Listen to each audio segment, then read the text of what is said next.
Good morning, ladies and gentlemen of YouTube.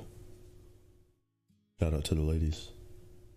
Why is this wrecked? Site cannot be found. Not about. Give me a second. What happened? Hold on a second.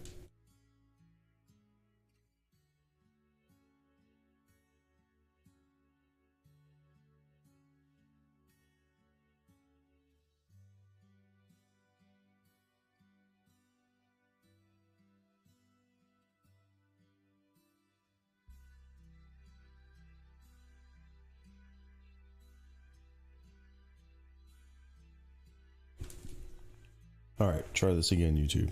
Good morning. I don't know if you can hear me or not. Hopefully, tried to go over to the page and it wrecked out on me. All right. So anyway, good morning, everybody. Good morning. Good morning. Let's see what we can get here. We're doing a bunch of stuff on the other side this morning. Let's see what happens. Euro Aussie's looking good. Yeah, got a bunch of Euro stuff that's, you know, putting in some good price action. I wish it would pull back a little bit. Just might not get a chance. This is the problem, is you gotta take a risk on that. I'm gonna hope that this will pull back a little bit. Try to buy a pullback on this and understand that it's just still good on higher time frames. So anyway, we'll take a spin through in just a minute.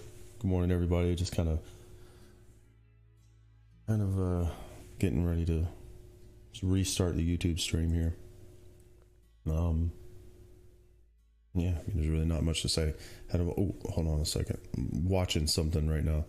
This is interesting on Euro Aussie. I'm looking to probably take this if it'll come back just a little, another hair more. I'm totally fine with it because of what's going on higher time frames.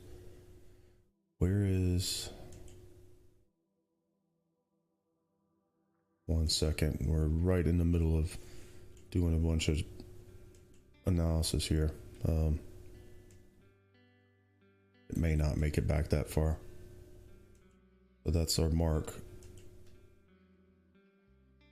So, all right, so that's somewhere. Yeah. So as this pulls down, I'm gonna guess that this is gonna be in a range, and I'm gonna fire my laser here. While this is low, I'm gonna take one little nibble down there, and if it'll give me lower, I'll add into it. That dipped. Not even worried about 58019.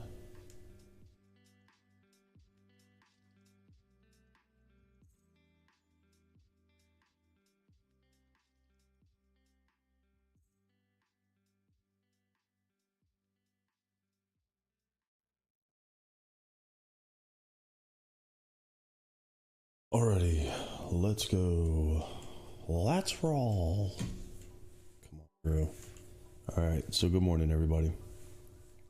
Don't see anything. See stuff. Gold.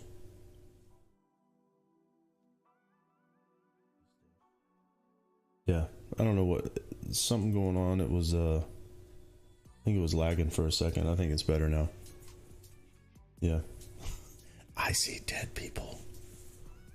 I see wrecked people. All right, so yeah. Here's your obligatory trade for the day for YouTube. Yeah, so anyway, we'll get through it. We're just kind of getting a slow start this morning. We've been doing a bunch of stuff on the other side, just looking at stuff, looking at possibilities for the week. And now we'll get this day started here. This day started on the 4-hour. Got a new 4-hour candle. Yeah, good morning, everybody. Basically, that's as far as we've gotten so far as good morning. Haven't taken any trades yet, except for that one. Up $5, let's go.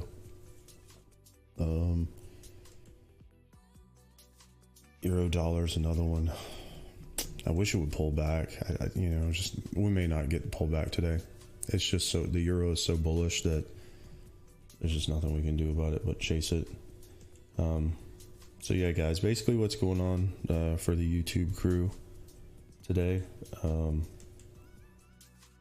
The general synopsis of what's going on is the euro is extremely bullish, and trying to figure out potential combinations there. I would definitely watch Euro Aussie, Euro Kiwi, probably the dollar and the yen variance. I think, yeah, Euro Aussie and Euro Kiwi may be the better entries. Like Euro Yen already took off. Euro Yen's already gone is the problem. Euro Dollar's another one. I would watch that. These things are just kind of walking away.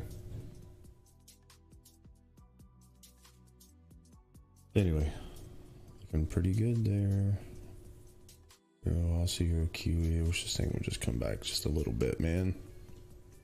Just gonna take off and not give me a chance. Face it.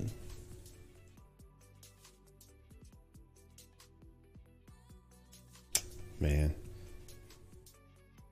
Yeah, need it to come back a little bit. Yeah, yeah, pound yen definitely just okay, so that pushed out. Problem is it's already run up all night. This was really good yesterday, by the way. I don't know if anybody caught all that yesterday. Caught those pound trades. Yeah, murdered that yesterday. Yeah, killed it. Pound yen, pound dollar, they flew. Pound dollar looks a little bit, I think the yen died overnight, so I think the yen variance, like if you look at euro yen and pound yen, they went so hard all overnight that, you know, it's probably, you know, might not be the best time to enter it, but if I was still in it, you know, they're probably still going to go a little bit. Yeah, it just may not be here, put you guys on. It just may not be the best time to enter on the yen because it was already low, but at the same time, like it's probably going to continue. The yen and the dollar are kind of rolling over short term.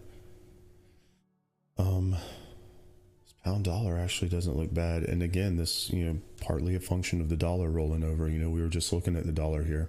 You know, see what this is doing, and you know, we're predicting where the dollar is going here on higher time frames. This makes sense. You know, so pound dollar, euro dollar to the upside, you know, as a function of the dollar dying. Basically, the dollar's wrecked right now. Big wrecked. Bigly. So that's partly what's going on here. So pound dollar, euro dollar is definitely worth watching. Hold on one second. Adjust this volume so I can hear myself speaking.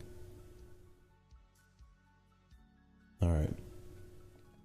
So yeah, dollar is bigly wrecked.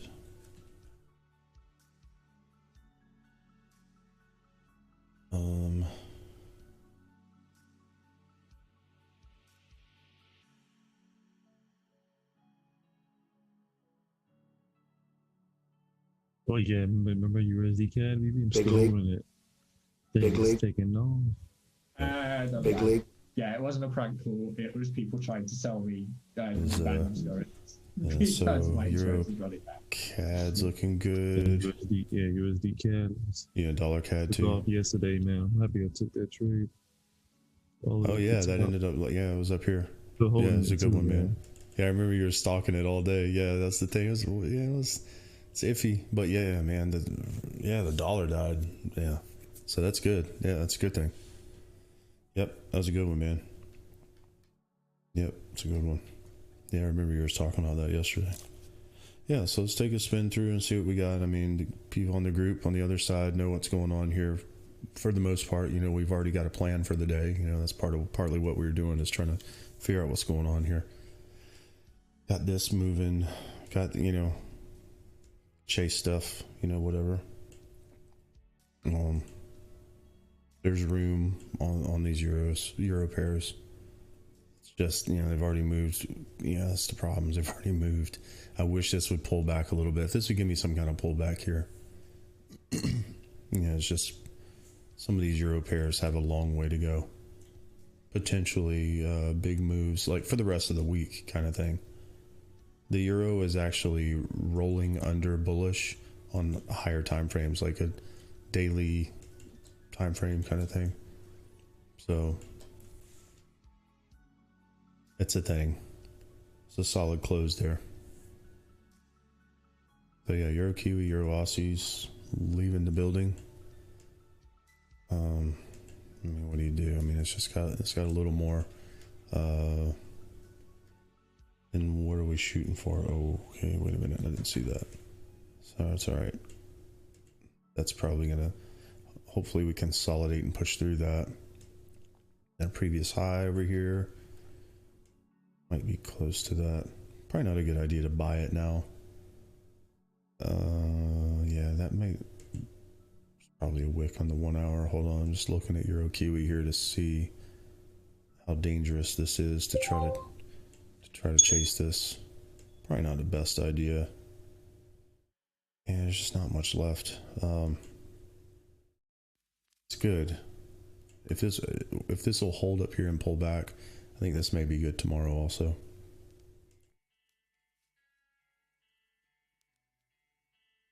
Oh, where is that euro? Come on, Euro Aussie. Euro Aussie looks like it's got more room. Maybe they all go though. You know, Euro Kiwi could just be an extended day on it, you know. Just run the extreme. It's just I would rather have a pullback after that big of a move. Looking good. Kind of wish we would have taken this earlier. See, as crazy as man, just taking it out. Yeah, it'd be up 100 something pips by now if it's just taking it early. You know, just let the bot do that. You know, it would have caught that 100% of the time. You know, just wasn't paying attention to it today. But yeah, that's coming. That's actually coming next week. We're gonna be testing that. Quickly as I can get it done, I'm gonna do the best I can to get as much of that done. What's today? Tuesday? It's only Tuesday, I guess. Do the best I can to get as much of that done this week as I can. I'd like to test it tomorrow, actually. What do we have? News-wise, nothing squared. Not really much, nothing important. Euro stuff, it's iffy. Manufacturing sales. It's nothing. There's nothing important there. Wednesday is tomorrow's a different story. We got rates for the CAD tomorrow, so that's a thing. We need to watch the CAD today, actually, see if there's a good position to take now. Actually, Aussie job numbers for Australia tomorrow. Weird. I don't know how much that affects what we're doing here, but yeah, so tomorrow we've got a rate statement for the CAD. That's a big deal. We got the overnight rate for the CAD. That's a big deal. That's a market moving thing. It's one of the few things on here that actually matters. Is right here. Funny how they make it orange and it's the most important thing that happens on this website.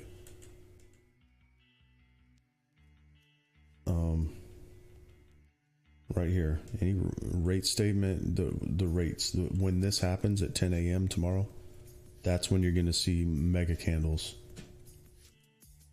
That's what makes big candles, is the interest rate decisions. So that's a thing. President Biden speaks. That's another thing. Forgot about that. Tomorrow's inauguration day. Hopefully we don't spiral out into a civil war. I don't really think that's going to happen. I'm just kind of making a joke. I doubt that's going to happen.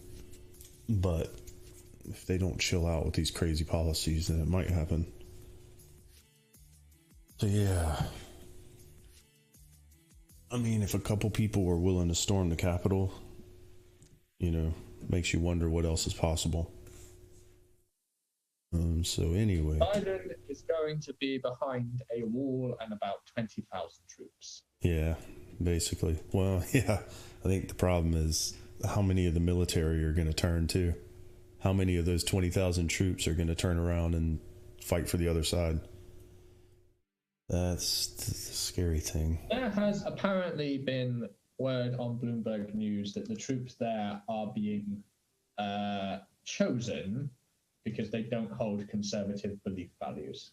Well, and I'm going to go find that's possible. Yeah, I mean, it's, you know, it's definitely, generally the military is very big on being nonpartisan. They don't really do that there. The problem is you can't control people, and people are going to have their you know, their beliefs and their thing, you know, and the military is very nonpartisan, at least here in the U.S. But at the same time, you know, that's the kind of the problem with people is you can't really control what people think, you know. So the person may have very partisan views. It's a weird one with the military because the president is the commander in chief. So technically they, you know, it makes sense that they would support the president no matter who he is. But at the same time, I don't know. Soldiers are people too. Just people with a different job. Yeah, I don't know about that. So it's a weird one. So it's a weird one. It's a weird thing going on. I think they're probably worried that, you know, there are so many people in the military that think along those lines, that, you know, along a hard right type of mentality, that they're worried about, you know, some kind of split in the ranks in the military. It's possible. I mean, I think we're probably the closest to civil war we've ever been since it happened the first time. But yeah, I don't know. Hopefully that's not gonna happen. See what we got here. Looking okay here on Euro. I wish this Euro pairs would pull back a little bit. It's a really strong 4 hour. See if we can get some trades in today. Euro CAD, I mean, it's just melting up. I mean, it looks like it's going to make a high. This has probably got more to go. I wish it would pull back a little bit. I wish it would just pull back and, you know, give me a chance to get in. Give me something, you know, give me some little dip. It's just, nah, it's not going to do it. This looks like it's going to go. Euro dollar's taking off. And it's a good thing. It's a good thing, not a bad thing.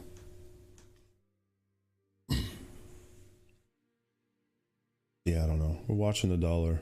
I think the dollar's an important story right now. We're on the way back down on the dollar.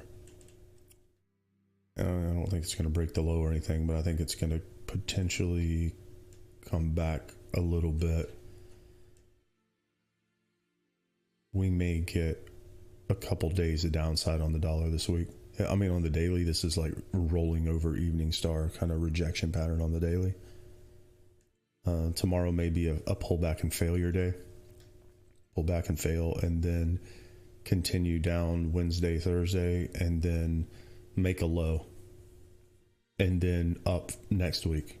You know, just looking ahead at the daily, you know, depending on how today closes, you know, we may get one of these kind of things. That would be great, actually. That'd be fine if it would come back and kind of retest this consolidation, give you some kind of range like this, but not die. You know, just come back and retest the low of that range, but don't die. And then we could talk about doing that next week. That'd be awesome. That'd be great. So, and right now, it looks like that's possible, you know, with this current daily candle that's forming. So, you know, it's a thing.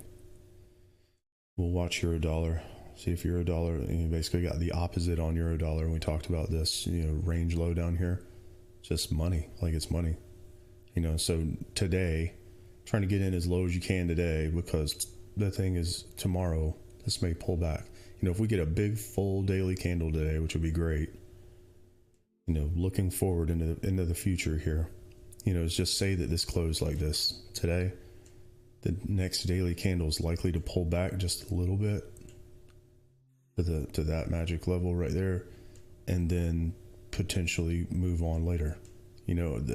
Tomorrow may be a pullback day, and then the day after that might be the one that shoots up there like that. You could get something like this, where tomorrow's a small pullback day, and then we snap that up back into this, selling area here on, the day after Thursday or whenever, that kind of thing's possible. And then, continue to move on up the ranks, through the range, to probably end up here, maybe the beginning of next week. We'll see how many days it takes. I mean, it could happen in one day too. Like, who knows? This thing may just go tomorrow. We'll have to see first how today closes, then how tomorrow closes. But there's a thing happening here on euro dollar. We got a thing. So I think the question is, how high does the thing go? We've got something predictable happening on the daily on euro dollar. So we'll watch. Again, we want to watch center mass. See how that works out.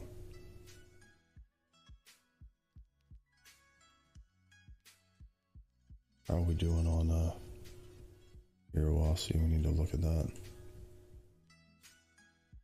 Watch that trade. Alright, we're good. So yeah, that's the thing. I'll watch this for a minute, see if we can find something else.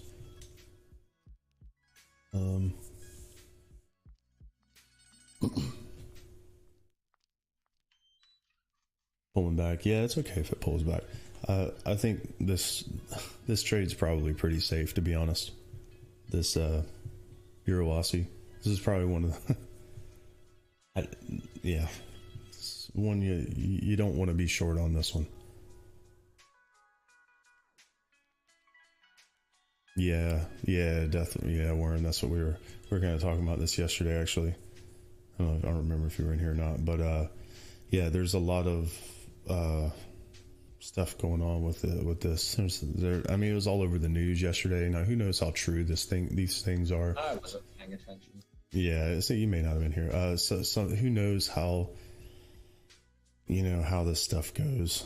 Sometimes they may be trying to scare everybody. You know how the media is. On both sides. They try to get clicks and ad views, and the more scared you are, the more you watch the news, and the more ad revenue they make. So, but yeah, we're talking about this yesterday morning. They've, yeah, I mean, apparently it was all over the news yesterday. They're saying that there is a legitimate fear inside of our own military, of threats within our own military, and they were, vetting the guard. They were going through and looking at, and they were talking about the police too, the Capitol Police, because of some of the videos. Like I saw another one that I never saw on the news, of cops they just let people in. They opened the door and the guy said, "I don't agree with it, but go ahead." Like I was like, he said that on camera. He opened the door for the rioters, and he's like, "I don't really agree with it, but go ahead." And he opened the door and stood back. Yeah. So who knows? You've got, you got people, and that's the thing. It's what the point of what I was just saying a minute ago is, they're just people. Even though they may be law enforcement or military, but they're just people. People are have flaws. They're just people. So interesting. Yeah, I'll have to find that. It's pretty crazy. I think I posted in random, but it was a donut operator. This guy I watch sometimes on YouTube. like he's good gun videos sometimes, but there's a he showed. Hi everyone, Donut here. Welcome to part 2. Find this part of this video where he just let the guy in. They just let him in.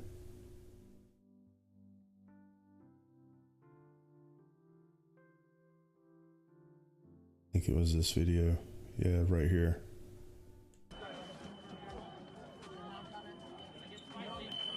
Look, these cops right here, they just let him in. They just opened the door and let him in. Look, he was like, I disagree with it, but go ahead. Look, they're all standing, they're just letting him walk right through. I don't have the full and that was the zip tie guy. That, as I said in the... Look, they're all standing there. They just open the door. And this guy right here, that's the zip tie guy. I don't have the full information. The guy with the zip ties that was, you know, jumping off the thing, that famous picture. They just opened the door and let him in. And just let him walk right through. There's lines of cops on both sides standing there. See that? They just let him right through. I don't have the full information on what was up with that. So, and this has happened a few times. There was Brett Kavanaugh, that happened, where people just marched in and took up the space. And then there was, what was the other time? yeah, I don't know. That should, I don't remember that with Kavanaugh. I don't know if they didn't go in the Senate chamber. I know that, but I know a girl got shot trying to get in. But yeah, I don't know. I can't believe that actually happened. Like, I think that's the bigger problem, is how did that, it's not supposed to happen. Like, yeah, that shouldn't be possible.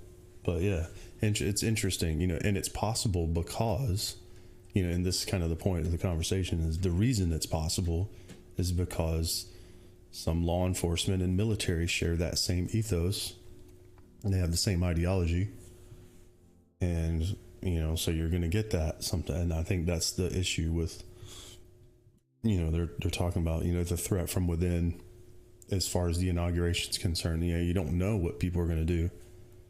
You know, if anything were to ever, like, it's so fragile, like it's so close to popping off, you know, God, it's so close to being actual armed conflict in this country. And once it happens, it's going to be, man, it's just going to open the floodgates. It's going to open. I just hope it doesn't happen. It's so close. It's so close. On the side with guns. I mean, like, look at what's the dude, the Kenosha kid, you know, that was thing that happened in Wisconsin. I mean, you got a 17-year-old kid. Like, I mean, it's just like, it's like martial law. I mean, you got like a 17-year-old kid walking through the streets with an AR-15 that he's not supposed to have, patrolling the streets during a riot. Like, that is like not the type of thing that you're used to seeing here. Like, that stuff doesn't happen here. Like, I don't know why it's happening now. Like, just think about what actually happened. Like, there was armed conflict in the streets of the United States. You got a 17-year-old with a rifle killed some people, and some other dude had a gun too. You know, you've got armed, you know, and the police are just driving by, like, you know, it's just out of control, you know, in a riot. And then you get like, we're so close to like armed, like real armed conflict. I don't think people understand like how close it could get. Like, one issue, one thing happens and it pops off, and, you know, here come the militias. You know, here they come. You know, there'll be a 10,000 man unit, militia man unit come and just take over DC, just take over the city. And it'll go on for months. You know, and that's, you know, it's possible. Like, that kind of thing's possible. They'll have to call in the military and, you know, against our own people. You know, it's just not something you expect to happen here. But we're to that point right now because of how divisive the last 4 years have been. It really started with Obama, to be honest. When Obama became the president, everybody's head exploded. And it started then. Like, it really started then. And it got worse. Yeah, Michigan. Yeah, Michigan's famous for, they've definitely got some of the bigger militias. Yeah, Michigan's famous for having, you know, militias. They got open carry too, but But yeah, it's close, man. We got some issues here. So I don't know. It's like the first time in my life, like it's actually been realistic to think that maybe there could be a civil war type of scenario. It's actually possible, and that's nuts. It's actually possible. So anyway, enough about that. Trying to get back to trading. It's just interesting. There's so many things in the news to talk about. But yeah, we're getting old Sleepy Joe tomorrow. It's official. You better keep his grubby fingers off my guns. Other than that, I don't care. He can do whatever he wants. Other than that. Well, if he tries to take your guns, what are you gonna do? I don't know. I would forget that I had him. I guess I don't know that. I've been thinking about that. I don't know. I think everybody's trying to figure that out. Trying to figure out what they're gonna actually do. They're talking about a $200 tax for every firearm and every magazine, and it's the magazine thing that's, and then flat out banning certain types of rifles, which is exactly the type of rifles I have. Sweep of your house. Yeah, I mean, do you know how many houses they're going to have to go to though? That's the thing. They'll do it. They've got the money. Man. They can just fire, and there's plenty of people that are going to be like, yes, I want to take guns out the hands of Americans. Yeah. You know how many houses they're going to have to go to, though? That sounds dangerous. The Constitution. I wouldn't want that job. I'll tell you right now, I wouldn't want that job. To try to go kick people's doors down and take their gun. Are you crazy? No way. No way would I want that job. People, there will be blood. I promise you there will be blood. There's people out there that will do it because, one, they get to put them evil racists in their place by taking away their firearms. Man, and it's not. It's people on both sides, though. People are going to follow the law and do what I say because the government has told me that I can. So you get a choice. You can either fight back or say goodbye to your weapons. Man, I don't know. Yeah, I don't know what to do. I don't Enjoy know. Your choices. Figure that one out. I'm a hobbyist. I'm not some nut job that's, I don't know. Problem is that it takes one nut job to ruin it for millions of other law-abiding citizens. Yeah, that's the problem. Yeah, it takes one nutcase to screw everything up, and then they start passing these crazy laws. Yeah. So. Yeah, and again, that's exactly Esteban. That's the problem. Is it's easy to get it's easy to get the guns for the criminals, especially for criminals. They're going to take it away from all the law-abiding citizens, all the people who do the federal form and the FBI background check and all that stuff. Like I have to do every time I go purchase something. I have to do one of the strictest background checks you can do. And wait. You got to wait 10 days here in Hillsborough County, Tampa. You got to wait 10 days. You can't just go. If people people don't understand the process, they think you just go down to Walmart and buy a gun. Like it doesn't work that way. Like it doesn't work that way. You have to go down. You have to fill out a very lengthy and very in-depth federal form. You have to wait and do a background. You have to get a deep background check that's actually conducted by the FBI, the Federal Bureau of Investigation. The ATF doesn't do it. Actually, the FBI does the background check. Weaponry. And then you have to wait. Then you have to wait 10 days.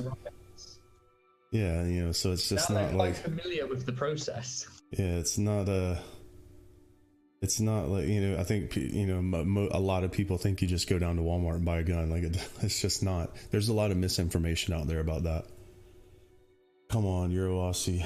Stay up. I'm looking for a range here, actually. Hold on a second. I need to watch this because there may be some entries here. I'm waiting to see if some of these Euro pairs will pull back a little bit because we know they're bullish on higher time frames. But we want to get in if possible. Euro dollar is another possibility, so maybe. But yeah, anyway. It's very strict and difficult for law-abiding citizens to get firearms, and it's very easy for criminals to get firearms. and they're going to punish the wrong people is the problem. They're going to punish the wrong people with that one. That's the only thing that, other than that, I don't really care what Biden's fine with me. I think he's harmless personally. I know a lot of people don't like him because of whatever reasons, but I mean, I don't know. I think he's very centrist as far as a Democrat goes. You know, he's actually not as popular in the Democratic Party because he's very center. He's basically a Republican that runs as a Democrat. He's very, very center, but I think it's the other people. I think it's the other people that, the more extremists in the party that are going to screw things up for everybody. That's a great question. Why do spreads get big around that level? That's because that's a level that there's a lot of activity around. There's a lot of big money activity around there. They're trying to soak up as much as they can. They start widening the spreads out around those key levels like that. That's actually a good observation. That's very true. Whenever that's another way that you can actually see when a level is going to be important is when they start widening the spread. At a certain level, the spread gets widened, and they'll maybe move the top side of it, and that kind of thing. It's weird. You'll see that if you look at the bid and the ask lines. That's why it's interesting to put them on your chart, because you can see some weird stuff happening around that time. Around certain levels. It's because they're collapsing all of that liquidity there, all those stops and buy stops, sell stops, and then stop losses and all this. There's a whole bunch of stuff going on right around that level. And it's accumulation and distribution, because, it's a very common algorithmic level. It's not very common for retail traders, but for larger money positions, that's a level that is watched very heavily. So it's it's one of those things. It's just that's a good observation. It's true. You'll see the spread. That's how you know a level's important. And there's a lot of stuff going on there is when they start jacking the spreads up like that. But yeah, interesting question. It's true. Yeah. Yeah, it's another interesting thing about having a really scammy broker. Sometimes you want to find the scammiest broker you can, not to trade on, but to see what the liquidity providers are doing. You want to find the least liquid broker you can with the scammiest liquidity providers, because then you can watch what levels they start jacking the spreads around with. And you can actually see the spreads, will go up to 40 pips all of a sudden, and that there's something there at that level. There's a reason why, that's an attractive level, and they're probably going to take it the other way. Or they're distributing profit at that level, and it's going to be important in the future. Yeah, but yeah, it's an interesting observation, because it's true. Do I have a gun? Yeah, I have many guns. I'm not going to say how many, but yeah. Yeah, I'm a hobbyist. I've always grown up shooting and stuff. Yeah, I've built a couple rifles and that kind of thing. You can go on the weekend, go to the gun range on the weekend, go shooting. I'm not like some hard right-wing nut. I'm actually more libertarian than anything. But yeah, I got a couple different types. Yeah, I'm a law-abiding citizen. I've filed the federal paperwork on all of them. I've waited my 10-day waiting period on all of them. I have no criminal record. That kind of thing. Yeah, go to the gun range on the weekend. Go blow off some steam. Go put 200 or 300 rounds down range and free my mind. And then come back and do this in the week. Actually, didn't get a chance to go. Last 2 weeks, actually, I haven't gone. I have crap to do. Just have so many projects to do at home lately. And it's got honey-do lists. Crap to do. We're actually looking at cars. Oh God, that's horrible. Got to do it again this weekend, probably. Man, it's good, but man, a pain in the butt to go around to 5 different places and dealing with that crap all day. It just takes your whole day up. Looking to get a new Whippo.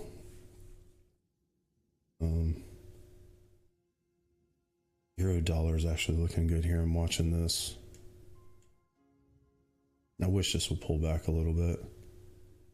Let's see what's going on. But yeah, I have no problem, talking about it. It's different. Some people don't understand it. It's just like, wow, guns. Like, you have guns. Like, it's just normal here. Like, it's just normal. Like, we grew up, as kids, we go out, we go out on 4-wheelers and dirt bikes with, a 22 rifle out in the woods, like every time you went out. BB guns too, it's the same thing. It's really not much different, but yeah, we just grew up shooting, go out and, shoot cans off the fence posts and stuff like that. But, Carvana, yeah, we actually looked into that. And Vroom, yeah, we've spent a lot of time looking at it. The problem is, we actually definitely looked into that. Carvana and Vroom, where there's a couple on Vroom we saw. The issue is trying to get like a certified pre-owned. Not if it was brand new, then I would probably do something like that, because there's not going to be anything on it. We went and looked at a couple things. It's like there'd be like a scratch in the paint, like a ding here or something, like a little scratch in the paint or something, and not something too old here. We're trying to find something that's in flawless condition, but with just a little bit of miles on it, and it's just difficult. That's the thing we've actually found, is because I was suggesting the same thing, like, why don't we look at Carvana, and there's another one called Vroom where you can like mail order cars basically, but you're taking a huge risk, because we went, it's one of those things where you go look at it and it's like, you think pictures look great, everything looks amazing, and then you go look at it and it's just like, it's like, no, that's not it. We actually went and looked at something that it looked incredible. It was flawless, like not a scratch on it, and opened the hood and looked down underneath it, and like the frame bolts were rusted, like the hinges were rusted. And I was like, this isn't a Florida car, is it? I was like, where did this come from? He looked it up. He was like, no, it's from Massachusetts. And it was just one of those things where, it looked amazing. And then you got to it and looked at it. And exactly, that's what I'm talking about. Pictures, learn that lesson, that, we drove around all over creation looking at cars on Saturday. And sometimes the pictures just, there are things you can't see in the picture, you just got to see it in person, and, you just got to look at a bunch of them, just don't want to just buy anything, just because it's there. You don't, it's not looking for the right thing, looking for a very, very specific thing, a very specific color combination, and, that kind of thing, package. And, but yeah, it's weird, went and looked at a couple things, and, it had this little scratch, it's like big gouge on the bumper and stuff, but they, didn't disclose it. There's one we went and looked at that, ended up had been in an accident, and I was like, crap. So then we go look at another one. But yeah, I was looking for, looking for a very specific thing. But yeah, it's a pain in the butt. But that was my thing. And I was like, maybe we should look at like Carvana or Vroom. It's the same thing. And, where they'll just ship it, they'll just drop it in the front door. And then after looking at a couple cars that looked flawless and weren't, thought about that again. I was like, maybe we shouldn't do that. It's going to go through this whole thing, and then it's going to get here, and it's going to be, there's going to be something weird with it. Yeah, it's kind of weird, crazy, man. There's that one we looked at. It was flawless, like it was beautiful. And the price was right, and opened the hood, and it's just like, they didn't say anything about it. I just caught it, because I know what to look for. I've had a vehicle that was rusted before, and I had a truck that I bought from a buddy of mine from Ohio, and it rusted out from the salt and the snow and stuff. And still watching this here. I'm watching this Euro dollar, waiting to see if we're going to get a pullback or a continuation or what's going on. Euro Aussie's money, still money here, but yeah, I opened the freaking hood of that thing, and it was just like, You got to be kidding me. Like, we were all excited about it. It was perfect. It was the exact package we were looking for, exact color combination. And then it was rusted, man. I looked underneath it. It was like the tie rod, kind of like the A-arms it just had rust. Like, you look down in the thing and the frame bolt had like rust flakes flaking off of it. And this was a 2018. Like, it's not like it's old. Like, it was a 2018, and it was just like, what in the heck? So that was a no. And then we got to make a decision. There's one we looked at that was perfect condition, but it was had a little bit higher mileage and higher miles than I think we could do. I was like, I think we could do better than that. If we're gonna spend spend the dough, gonna get something with a little bit less miles on it. Anyway, but yeah, that was it's kind of a pain in the butt. So my weekend was taken up doing that. Still didn't find anything, so still got to do it. Looking good here on the euro. Still looking good. Got some pips on deck. No drawdown. Stops to BE. Now that we made this little consolidation right here, if this candle closes strong, we'll wait for this candle to close. You could probably get a stop or break even on that. No reason to take a loss. It's probably going to go. It's like 19, 20 pips. It's probably going to go. I think we're money on that. Money.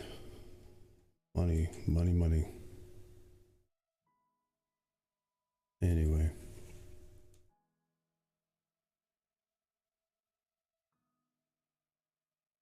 Yeah. Yeah, so waiting. I mean, we know the euro is good. Waiting to see what's up with the back over with the pound. The pound's kind of flat today. The euro is definitely making a move. The dollar's making a move down. Swiss is moving up. Aussie's kind of flat. CAD's kind of flat. Kiwi's down to flat. So there's not really a lot of choices other than the euro right now. Euro Kiwi's great. Euro Aussie's great. Euro Kiwi just kind of already moved is the problem. But it moved bigly.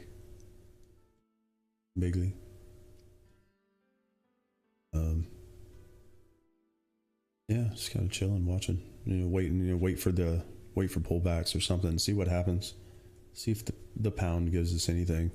It's flat right now. It's not really a lot to do with the pound. Yeah, I don't know. Good one. We got something on though. Got a fish on the line. That's always a good thing.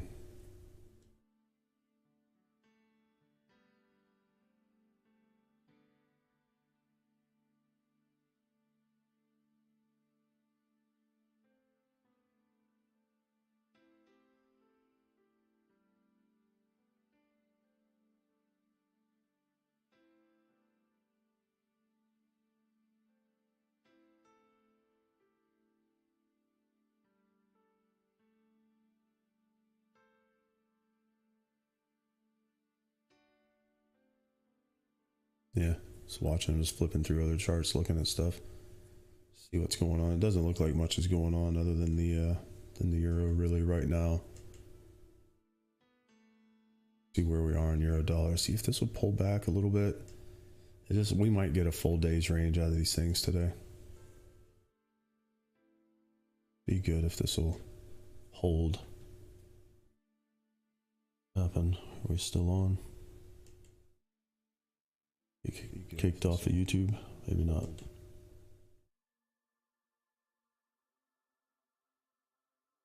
Yeah, just watching right now. Euro's just chilling, waiting on some pullbacks. At least we got something. Just waiting on some pullbacks.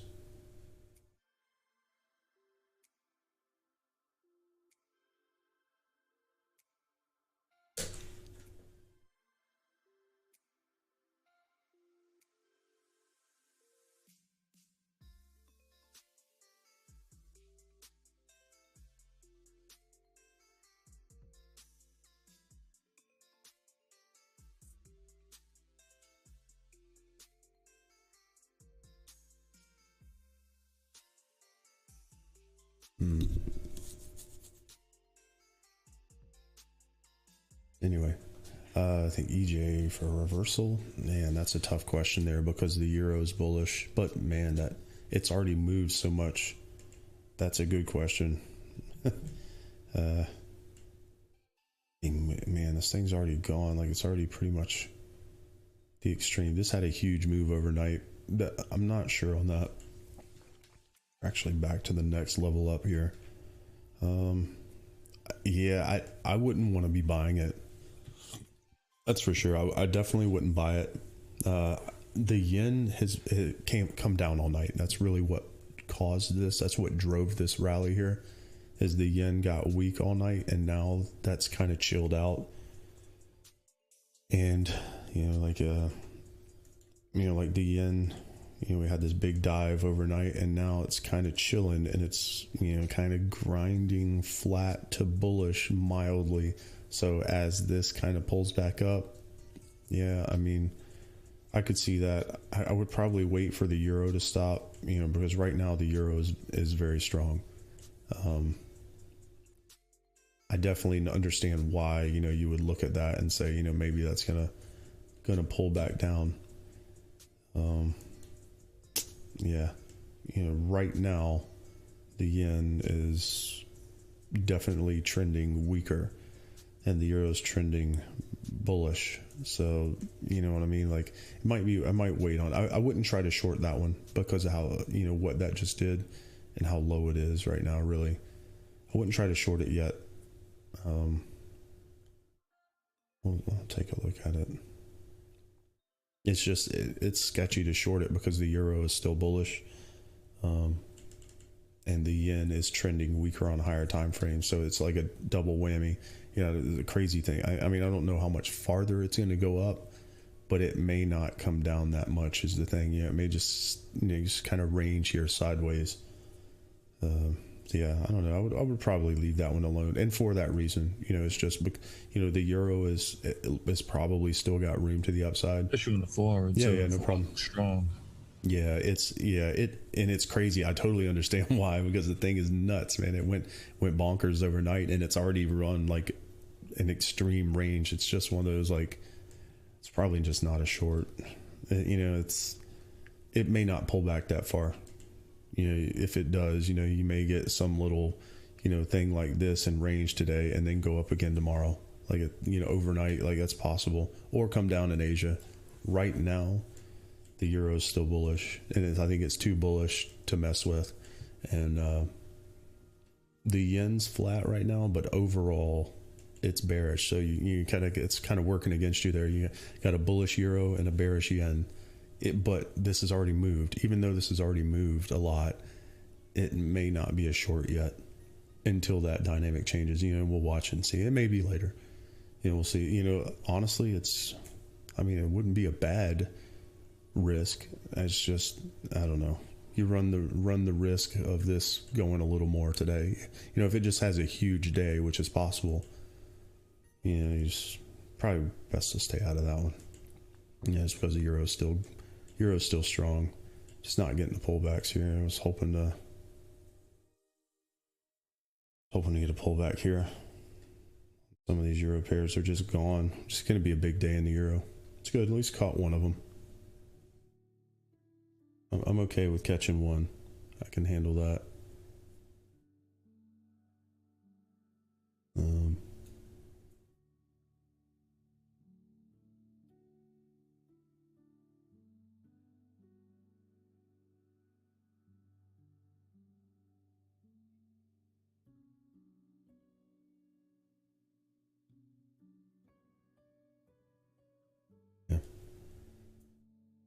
Figure out where euro dollar is going to go. Something tells me that's not done yet. I need it to pull back though.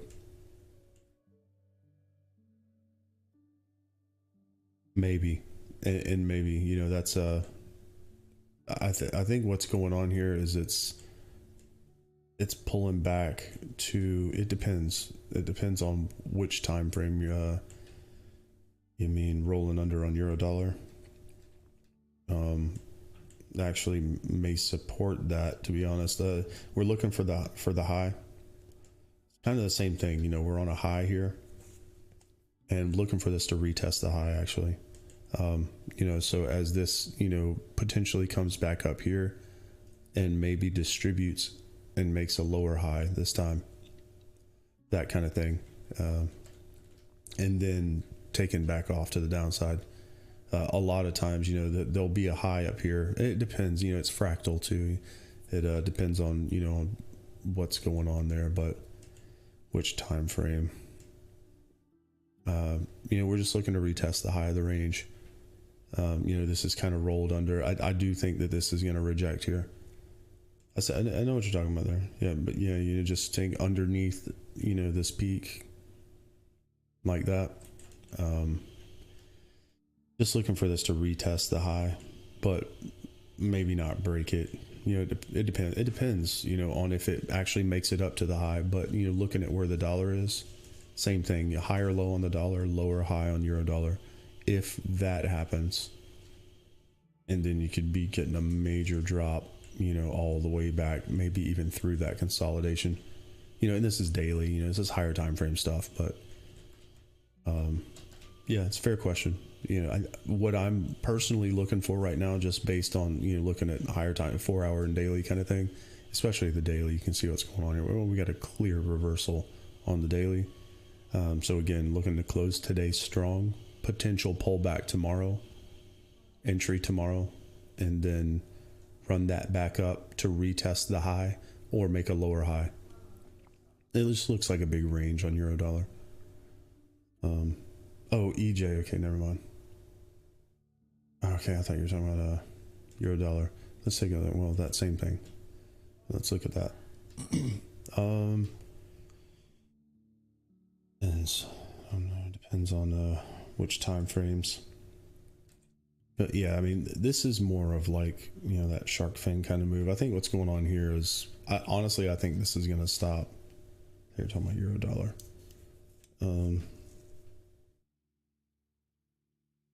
Push tomorrow. Okay, I thought it was EU. Never mind. Let's take a look at that. Yeah, this is different structure on euro yen. Same kind of thing. I mean, big reversal, but you know, this is different, a little different structure here. Let's see if we can get back through this consolidation. My guess is that this is going to stop here and roll over tomorrow. At least a little bit, you know, maybe get some like rollover like this and kind of fill this out. And we'll see if it goes back up or comes down.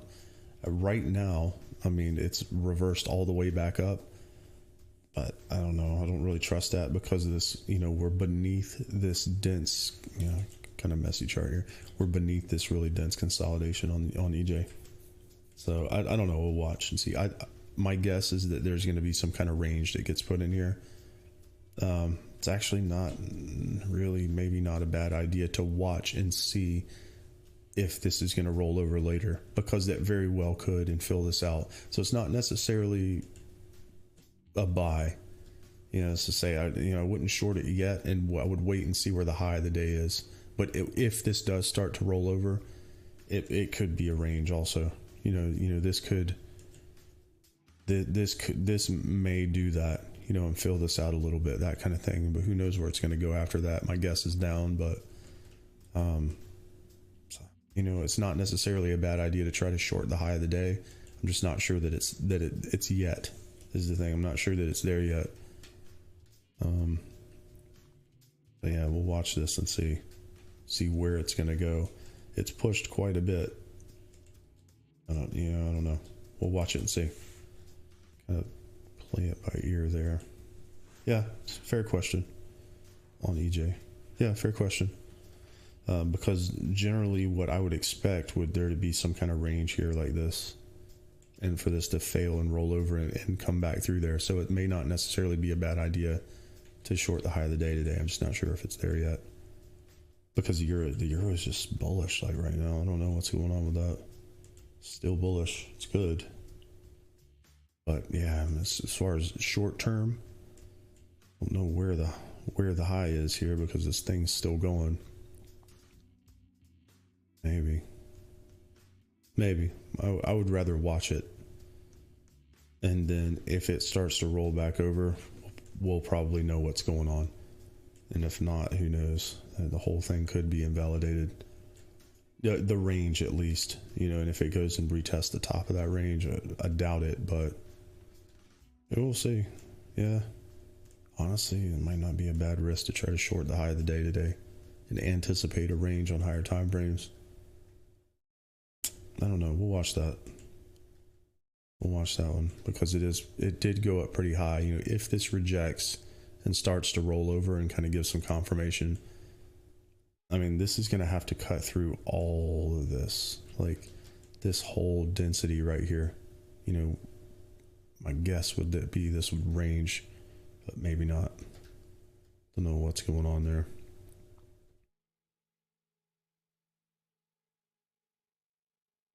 Yeah, this thing's wild. It's come all the way back up. See, I don't know. We'll watch that. Oh, I hear dogs. Hold on. Do a trade off the 15-minute? Yes and no. Hard to say why. My entry and exit strategy actually don't really have anything to do with candles or time frames, to be honest. I trade levels. The people on the other side understand that. They know what I mean by that. I trade price levels. You know, I only make decisions at certain price levels. Generally, there are some price action things, you know, that I look at, but like, you know, with this trade, you know, the people on the other side know exactly why and what happened here. You know, something happened at a price level, and I took the pullback, you know, at that level, you know, and now I'm looking to exit at very specific levels that have nothing to do with candles. You know, people laugh when I say this. Just to make a point, you can literally just turn it off. You don't need it. You know, it's good to see the candles do tell a story, and it's good to see, you know, some price action things are very reliable. There are some price action things that I like to see, like, you know, like to see types of consolidations and watching a block form and that kind of thing. But in reality, the whole thing can be done without even looking at candles. As a matter of fact, I used to, again, I you know, tell the story all the time. When I first started trading this type of strategy, I just used a line chart because the candles don't matter, but the candles give you other information that's important.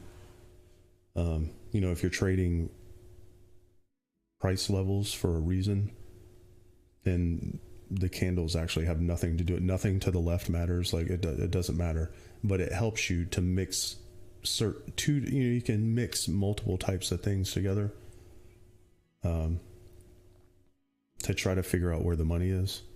But as far as the entries and exits are concerned, you know, analysis is one thing, but as far as taking an entry or an exit, technically don't even need candles. You know, I mean, it has nothing to do with candles. You know, I'm not like looking at wicks or anything like that to make an entry. The entry is this. I already know what levels I'm willing to take an entry from every single day at 3 a.m. for the rest of the day. I already know what levels I'm looking at.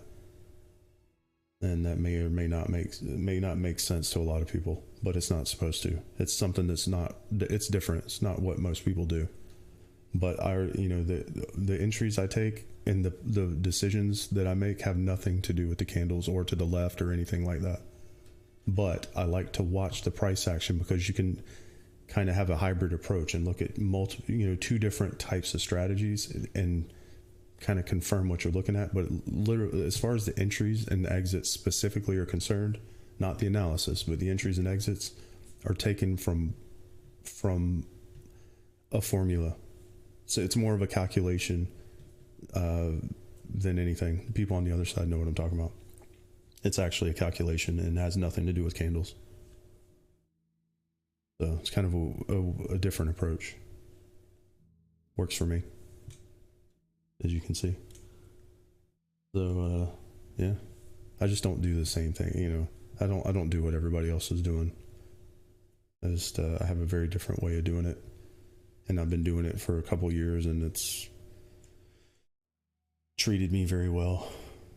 So there's no reason why would I stop doing something that I have an advantage on. It's like it's being an advantage player. It's like it's the difference between gambling in a casino and going and putting everything on red or black, or being an advantage player, a card counter playing blackjack. You know, this is more like counting cards in blackjack than spinning the wheel on roulette. You know, it's that kind of thing. You already know what levels you're going to make decisions at before it happens. And you're waiting to watch how the game unfolds so you can make decisions. You already know what levels you're making decisions at. That kind of thing. You don't need to see anything to the left. It doesn't matter. Nothing. You can see that, and it doesn't matter what's to the left. But sometimes it can help to look at price action. You know, I'm not saying that it's not useful. What I'm saying is for the entries and exits specifically, it has absolutely nothing to do with it. I know that sounds weird, but it's the truth. So anyway, back to what we're doing here.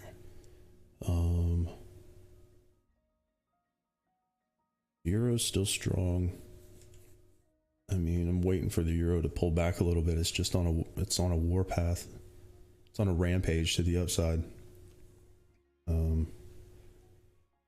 Aussie's pulled back temporarily, but it's still overall to the downside.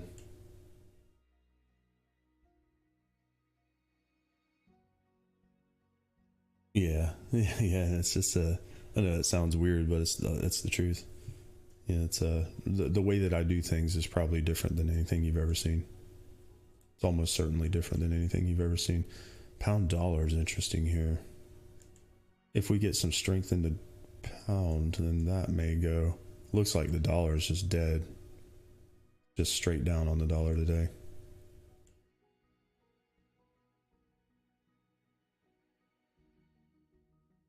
Pound dollar. This is interesting on pound dollar right here. This is solid consolidation right there. And where it is, again, on top of an algorithmic range. And then we can, you know, base our decisions on that for the rest of the day. You know, that kind of thing.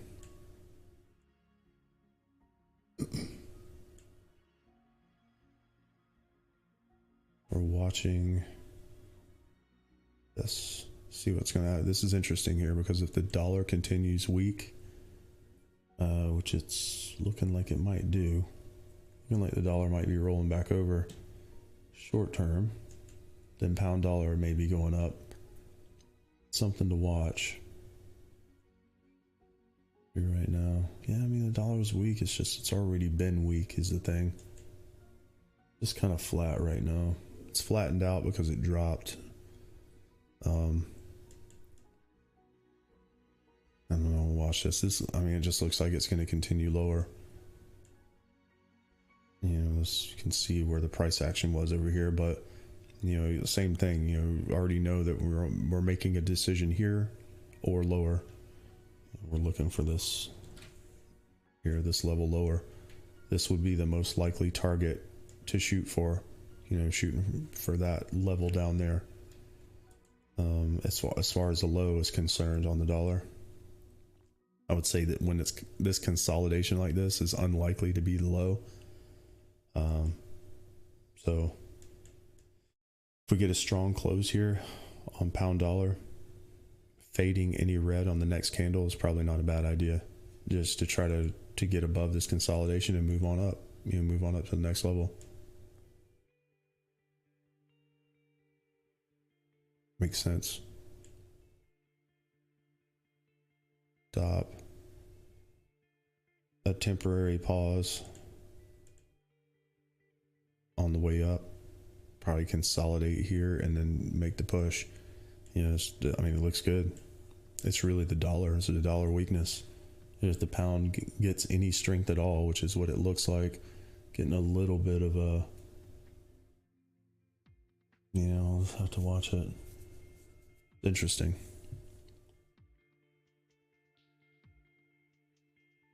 See what kind of range we're going to get on these euro pairs.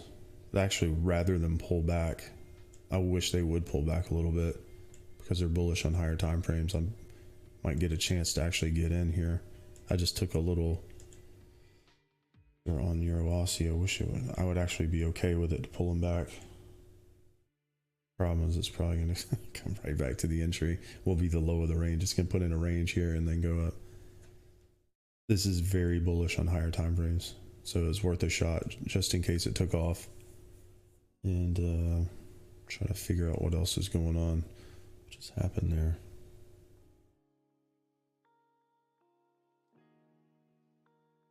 Oh, Euro or the Aussie? The Euro. Okay, the Euro's pulling back a little bit. That's fine. I mean, it's been bullish all day. So, might take the break even on that one.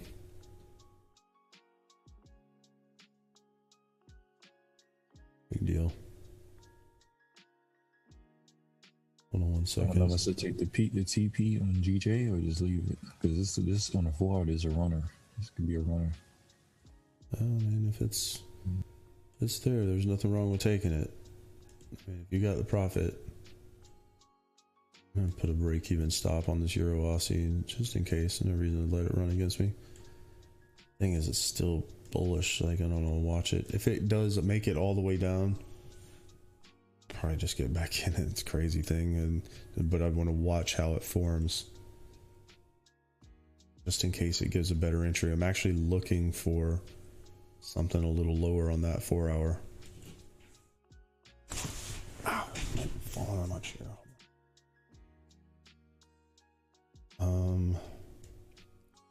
Yeah, this is fine.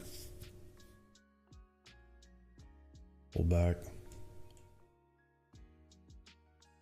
Yeah, it's just kind of messing around up here. This may range. Hopefully this closes and stronger on this candle. I wish this would have pulled back. I wish it would have pulled back first and then gone up. Now this just may be a big range. See how it closes. It's just not closed yet. So that's a maybe. And again, you got more information on the 1 hour. You can see, yeah, this big bullish candle here. Just waiting to see where this 1 hour closes. If we make it back above that level,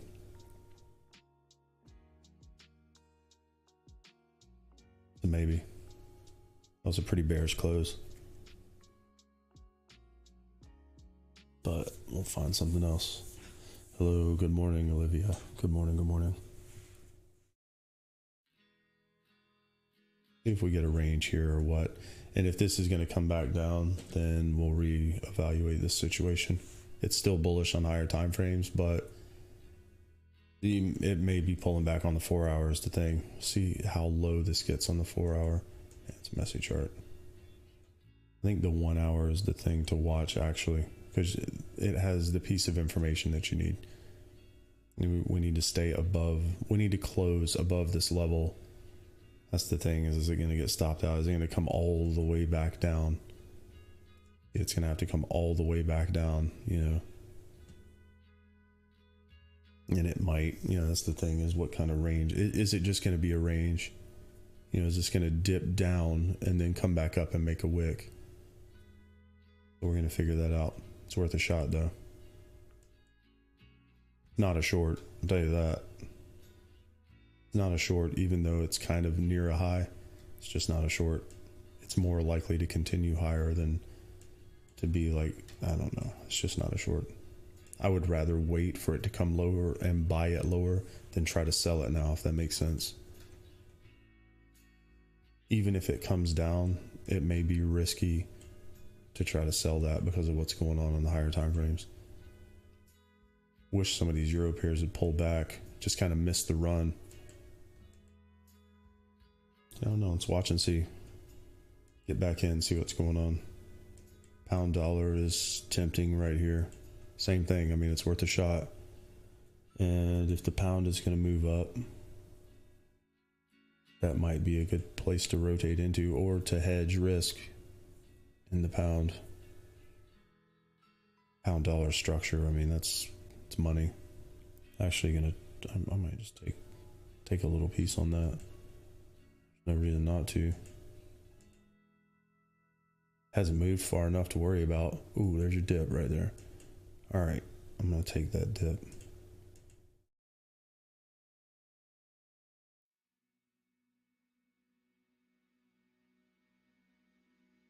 I'm willing to take the stop on that. It goes back below that range. Don't want to be in it anyway. One of those things where this is either going to go or not.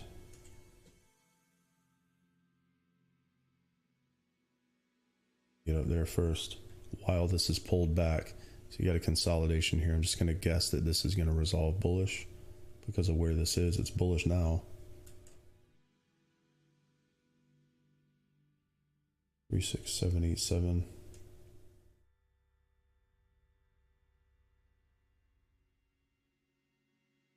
Close enough. Gonna be a little lower than that, somewhere in there. RR is good. If it goes back below that range, let it breathe. But if it goes back below that range, I don't want to be in it anymore. No, Mike, okay. I'm in EA, baby, for like around 40. Oh yeah, we've been in it since earlier. Yeah, I wish I would have taken it last night or yesterday. Did you see EJ? I was just talking about you this morning. Man, did you see what Euro Yen did? Yeah, it flew, man. Overnight, I was gonna say I didn't know if you were still in it or not. Wayne got 100 pips on this. I was gonna say I didn't know if you were still in it or not, but man, overnight that thing went bonkers overnight, man. Yeah, I was gonna say it's crazy. That's crazy. Yeah, we're just looking at that. Yeah, I was messing around. I'm just waiting this morning, just waiting to see what's gonna happen. Waiting to see what kind of range it's gonna do, and if it comes back to the back to the top of the range here, I'll try it again. And yeah, that's the thing. I'm just waiting because higher time frames. This thing is money on higher time frames. It's just, it looks good. I'm just waiting to see if this is going to get stopped out or not. Basically, I'm waiting on the 4 hour actually. Should just leave it, honestly. It should just leave it and not put a break even stop. This thing got a lot of upside, man, I can tell you. Huge, yeah, it's huge to the upside. That's what I'm saying. I'm going to try to see if this gets stopped out. That last candle wasn't very good, but at the same time, like, you can see what's going on in the hourly. You know, it's, you can see what I'm saying? Like, we want to hopefully hold above that. You know, this is just a pullback candle. Just a pullback, but if it can get above this high, this thing's gone, man. And it is dumb low. Like, it's crazy low, too. Yep, I think it's rejecting really on this doji, 1 hourly doji here to the left. Yeah, every doji is a good support in my opinion, or resistance. Yeah. Structure-wise, yeah, we were going over this one this morning. I mean, you got your spike. And you have a range here. Yes, this looks great. Like, this looks like a low. I think the thing is, can you get in without getting stopped out? I was hoping that was just going to take off. I took a little tester, a little smaller position on it, a little quarter position, and just in case it just took off. I wish it would pull back a little bit, to be honest. It may, if it comes back again another run. I'm gonna just get back in it. I'm watching it. Because this is crazy. Like, this looks really good. Like the 4 hour. Yeah, looks nice. We were just talking about all these. Yeah, euro dollar's another one. I mean, dollar's coming down. I mean, euro dollar, same thing. We just bounced again off the low of this range again. You know, just bounce, third time off the low of the range. Well defined. You know, we're looking to kind of head back up a little bit. Head back up one of these two levels. Yeah, we were just talking about price action. We were breaking that, breaking these blocks down on the 4 hour. There's another one here. I erased it because it was in the way, but yeah, it's on the way back up. The thing is it going to give me a chance to get in? It's heading back up in the range. Equal lows. I mean, it just makes sense. It's all there on the 4 hour. Structure wise, it's there. So just looking to get to the top side of this block here, up a little more. But I don't know if I'll be able to get JPY on BB. Yeah, we'll take a look at them 1 second. We'll look at all the pound pairs. Yeah, I mean, all of these, you know, we went over all this a little bit ago. All the Euro stuff and what's going on, even out to the daily. I mean, they're just bullish. I think the question is with Euro Aussie is this, you know, is it going to come back to the low of that range? And if it does, then just get back in, because I want to be in this long. I just took a little position. We'll see if it gets stopped out. Pound yen. Yeah, I mean, the problem with this is it's already moved. You know, this is already, it's gone up. I mean, it might have more to go. Good short, I don't know. Yeah, not yet. I wouldn't, not yet, but maybe. There may be one coming. You just kind of got this, you got a potential kind of range here. You got a block going on. You got buyers and sellers in the same place. You know, breaking this down, you know, just objectively what we have here in price action. And you got sellers above this level and buyers below that level. And we're back kind of in the top side of it. So we're just kind of watching to see how this forms. Thing is, if this closes strong enough, it might continue and move on out. My guess would be that this is going to come back down a little bit, but it may not necessarily be a short. Is the thing.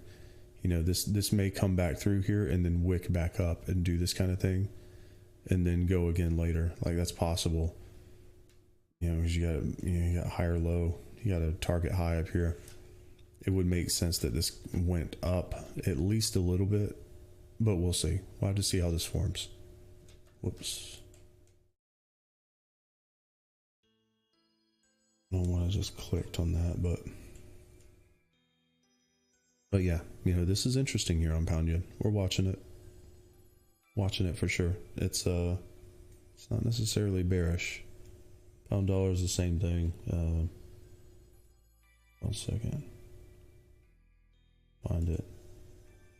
Yeah, the yen had come down all night, and that's what the yen was really weak, and that's what pushed this thing up so far. And now it's just kind of chilling, and we're going to see what the deal is with that. The pound's flat. Pound's not really going anywhere.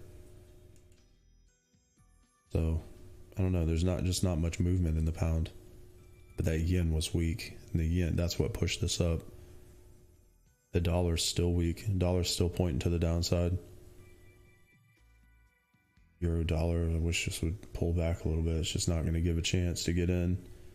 It just took off. But yeah, you know, today's a Euro day. The Euro is where the party's at today. UJ, not really messing with that one, but we'll take a look at it. I don't really trade that one, to be honest, because the dollar and the yen go the same direction so much that I just don't really mess with it. And it doesn't move. This looks like it's big, but it just doesn't move a lot of pips. Wow, that actually bounced. The analysis from last week ended up working out. Bounced exactly back off that low. That's funny. Yeah, right now, you know, I made a big move up because the dollar and the yen split for a little bit, but now they're back, and the dollar and the yen are traveling the same direction. So you're getting really choppy. That's the thing about this is it's extremely choppy. It's really messy all the time, and then you'll get a big move, and then it'll go back to chop. You know, it just goes back to chop, but you never know when that big move's coming. You know, it's really nasty price action on this all the time, even on higher time frames. It's just really choppy, you know, whipsaws everywhere. That's why I don't mess with this one. And it's really what causes that is the dollar and the yen traveling the same direction all the time. Basically, the dollar and the yen move together all the time. So you get this really choppy mess, and then all of a sudden something will happen, and you know, the dollar will split for a minute, and then it'll go back, you know, and now you're just back into chop. But right now, it's just kind of, yeah, you're just kind of ranging right now. No trade on it. I mean, I don't know what I would choose if I had to choose. I would look at higher time frames, but I don't know what I would pick. If I had to choose a direction on this, I would probably say long, but it's right in the middle of a range, and that's generally not really a good idea. It's actually dumped early. It's predicting out the cycle. It actually dropped early, but still went back down. So now I would probably rather say long than short, but there are so many other things that are better to trade than this, in my opinion. It's just, and there are specific reasons for it. Generally, the price action, the dollar and the yen tend to move together. That's the first thing. So you get a lot of chop. You get a lot of back and forth, frustrating kind of chop and whipsaws. But another reason is, because of that, it just doesn't move very many pips. Like, it doesn't go very far in a day. This thing might move 30, 40 pips in a day. And something like pound Kiwi might move 150 pips in a day. So yeah, it's like, it's very low volatility, and that's actually okay. It's low volatility until the dollar or the yen snaps. It's generally the dollar that goes the other direction, and you get this big crazy drop out of nowhere, and then back to chop, and then this crazy pump out of nowhere, then back to chop. It's just a weird pair to trade for me personally. The price action's weird on it because of the mechanics of the dynamic between the dollar and the yen. They tend to move with each other, and when two things are traveling in the same direction, that means there's not much volatility between the two components of that pair. I try to explain this all the time. It's about relative volatility. Relative volatility is a very important concept. It's just not a very commonly known thing or thought about thing, and this is one of the worst as far as relative volatility, because of the dollar. It's just the mechanics of the market. The dollar and the yen tend to make the same moves at the same time, so this can be a tough pair to trade. It can be really erratic and all over the place, but it can also, there's nothing wrong with trading. I'm not saying there's anything wrong with it at all. That's not what I'm saying. I just don't tend to mess with it very much personally, but there's nothing wrong with it. I mean, you can trade it. Right now it's in a range, and it's kind of in the middle, and probably not a good idea to mess with it while it's in the middle of the range. But if I had to choose, I would probably say up. It's just, there's not much information here. It's just this thing is it's just nothing there. Oh, it's not like I got stopped out. What happened? Yeah, got stopped out on Euro Aussie at break even, so it must have dropped. All right, so good game on that. We had a good trade on. All right, it's going to be a range. That's okay. This is actually what I was looking for. But anyway, we'll look at that in a second. Yeah, so you can see this is just kind of all over the place here. It's meh. Right now, until this changes, I would probably just leave that alone. There's nothing wrong with trading. It's just right now the price action is not good. If it was lower, like if it was near the low of a range, I would definitely rather be long, because this thing can pump hard or dump hard if it's at the top of a well-defined range. You see, like if you look across here, like you see how many times this has come back into this low and then gone back up. That's where you want to get it. You want to get it down here or up here. Up here somewhere. This is where you want to get into this market. Right here in the middle is probably no trade. But if this was lower, it might be a different story. I could potentially see this going back up a little bit to the top of the range. I would rather be long than short, but right now it's messy. All right, so Euro Aussie, and now it's going to go back up. Might get back in here. Actually, I got stopped out at break even. Should have probably not had my stop that tight. It's a crazy thing. I'm just going to get back in it and leave it alone. I shouldn't have done that. I should have had a tighter stop on it. I mean, a looser stop. I'm actually going to take a bigger position.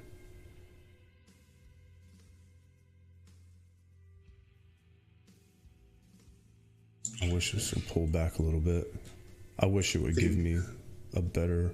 This is the thing. It just did the exact thing. Dipped all the way back, and now it's going to take off. Wait, it took you out?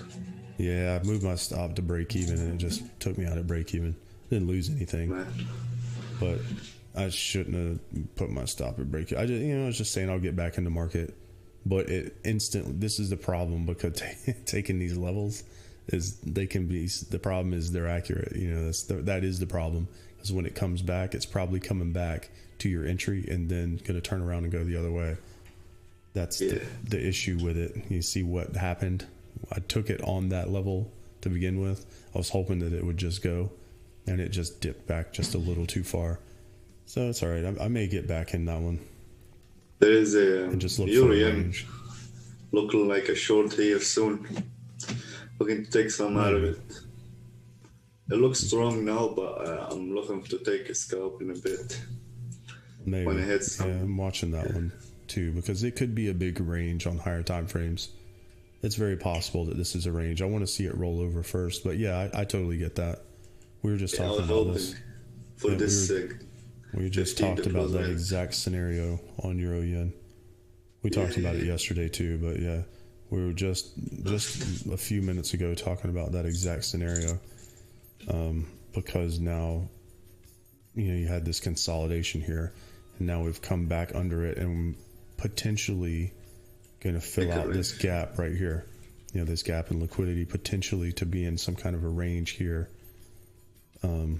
like that underneath that previous consolidation.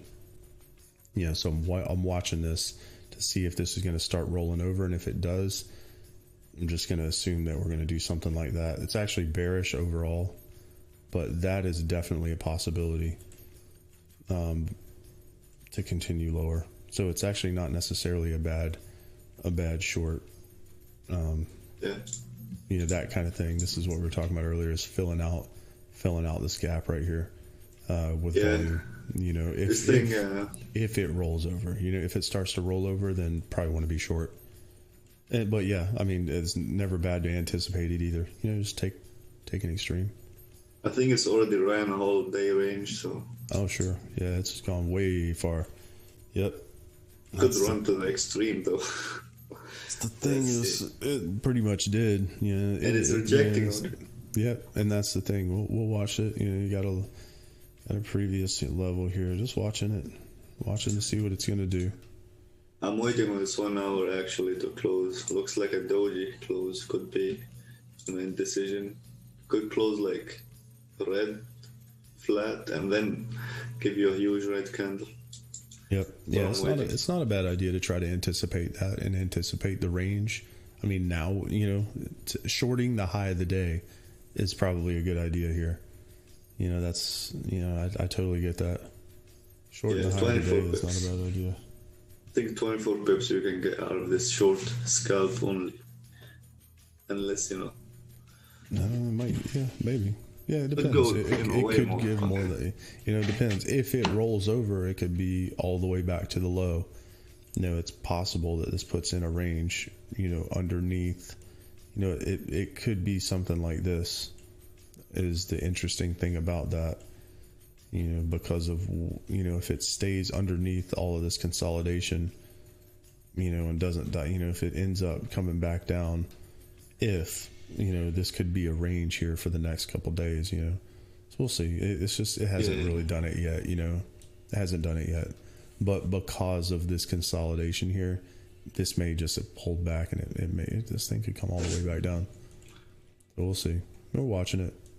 It's definitely high right now as far as the daily is concerned. Today, this thing is up in the clouds right now and starting to reject. I could definitely see that coming back. Watching Euro pairs, yeah. And I think it's the yen more than anything. I think some of these other Euro pairs may continue. The Euro is bullish, like on the higher, like overall, like the Euro is still bullish. I'm just waiting for it to pull back a little bit. I can get in. Can't get in.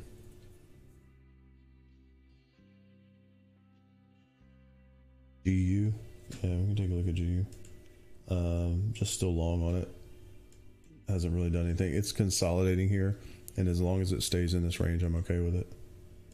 Just watching it to see what's going to happen here. I'm guessing that it's going to continue, but if not, I'll take the stop. All right, but yeah, we'll watch it.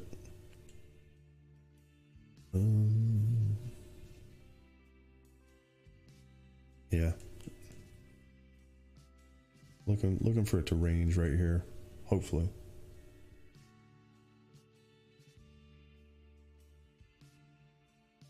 The idea is that this is going to be a range and then end up going later. If not, don't want to be in it. We'll see. We'll watch it. It's just the pound's kind of garbage today.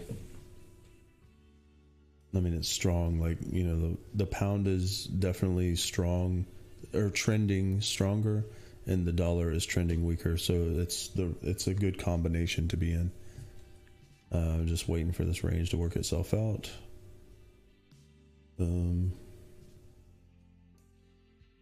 Yeah, still think it's okay. The euro is just where the movement is today, to be honest. Just not really interested in the pound today. I'm waiting for some things to happen on some of these euro pairs and even to pull back a little bit. See what kind of range we get. You know, we're in the time when things pull back. So pullbacks are normal here. And then we'll see if we get continuations going into New York. That'd be good.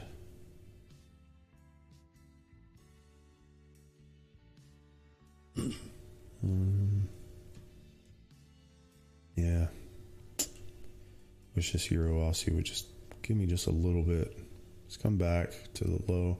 Could probably just take it and leave it alone and just wait. Wait for it to go. It's just, there may be a better entry. Always the hard thing to decide is, do you just take it? Yeah, do you front run it or do you wait for the level? You know, every once in a while it'll take off and leave you while you're waiting, and then you miss it.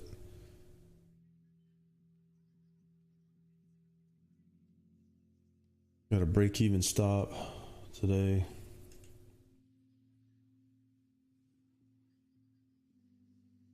See what happens.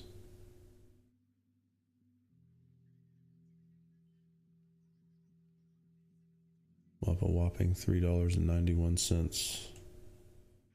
$3.81. Let's go.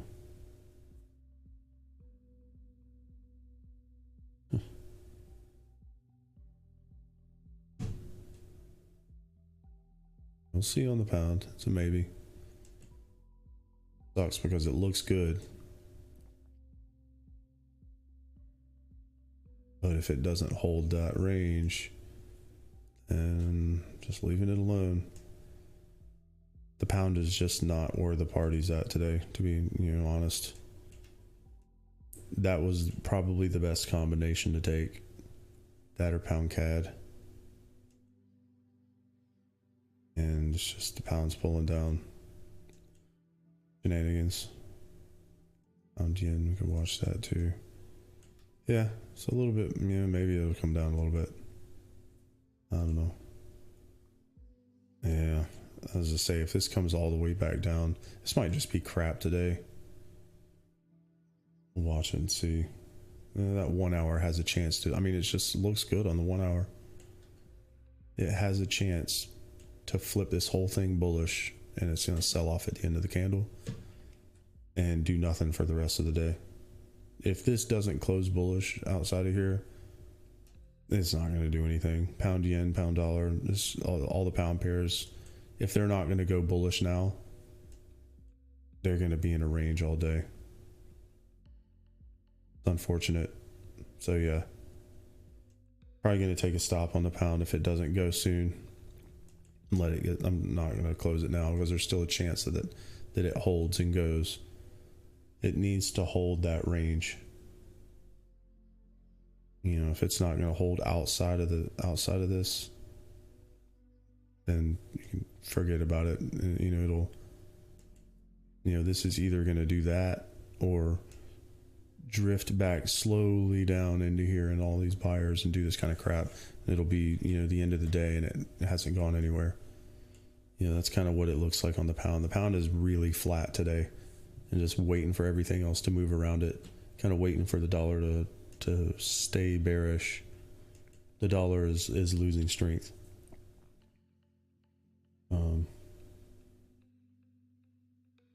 Fib level.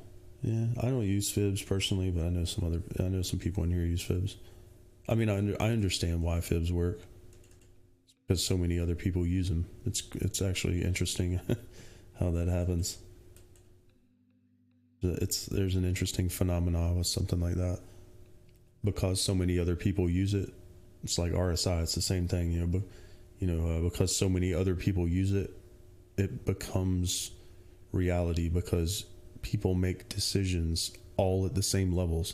Everybody makes collective decisions at the same levels. So I understand, I totally understand it. I understand why fib levels, there's reactions at fib levels, is because there's a million traders out there all making decisions at the same point. I totally get that. It makes sense. It actually makes sense.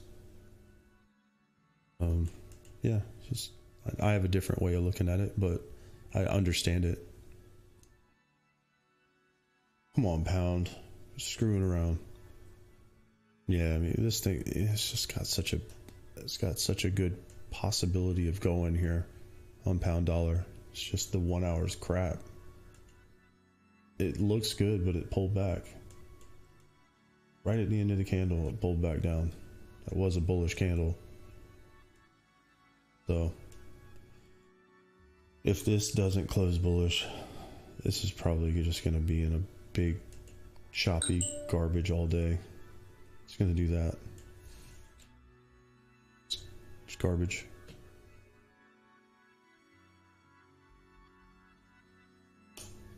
It's unfortunate.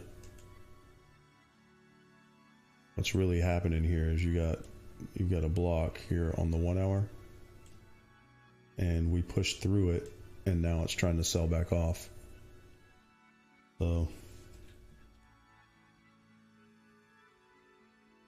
it was worth a shot. At the time, this was a big full bullish candle near the end of the candle. So if this isn't going to stay up here, it's probably just going to be choppy, and I don't know. I'll just take the stop if it gets stopped out, whatever. I was hoping that was going to hold a range, but it's garbage.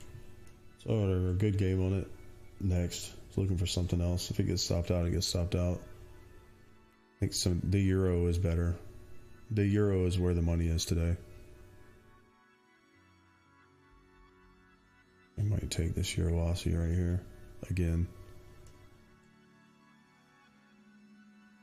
I'm okay with taking a position on the low of that range. I'm just going to take it. I'm based on higher time frames. I don't care whatever. I'm going to take a small position, let it breathe, because I'm looking for a much higher target anyway. And I'll just leave it. And if it does come back in the range, I'll just take it, stop, close it. I'd rather take it and not have to babysit it, not worry about it, because on the 1 hour there's a likely range forming here, and this is probably the low of it. Worth a shot. And again, where this is, I mean, if the daily candle closes bullish, then you'll be in profit. So we'll see. As long as the daily candle closes bullish today, you're in profit. And look at that structure. Look at that price action. So we'll see. It just may not have happened yet. I mean, I don't know. Anything could happen. Who knows? It could dump all the way back down. But the gamble here is, see if this is going to end up being a range. If it holds this. That big of a stop on the hash. It's like one of these things, like if it's either going to hold this or not. This is either going to be like a range here. We're in pullback time, so it's okay that stuff's pulling back. That's fine. This is either going to be a range or it's something else completely is going on. So I'm willing to take that. Is other pullback enough? Maybe on Euro Kiwi. This one's already run too far, but maybe it might continue.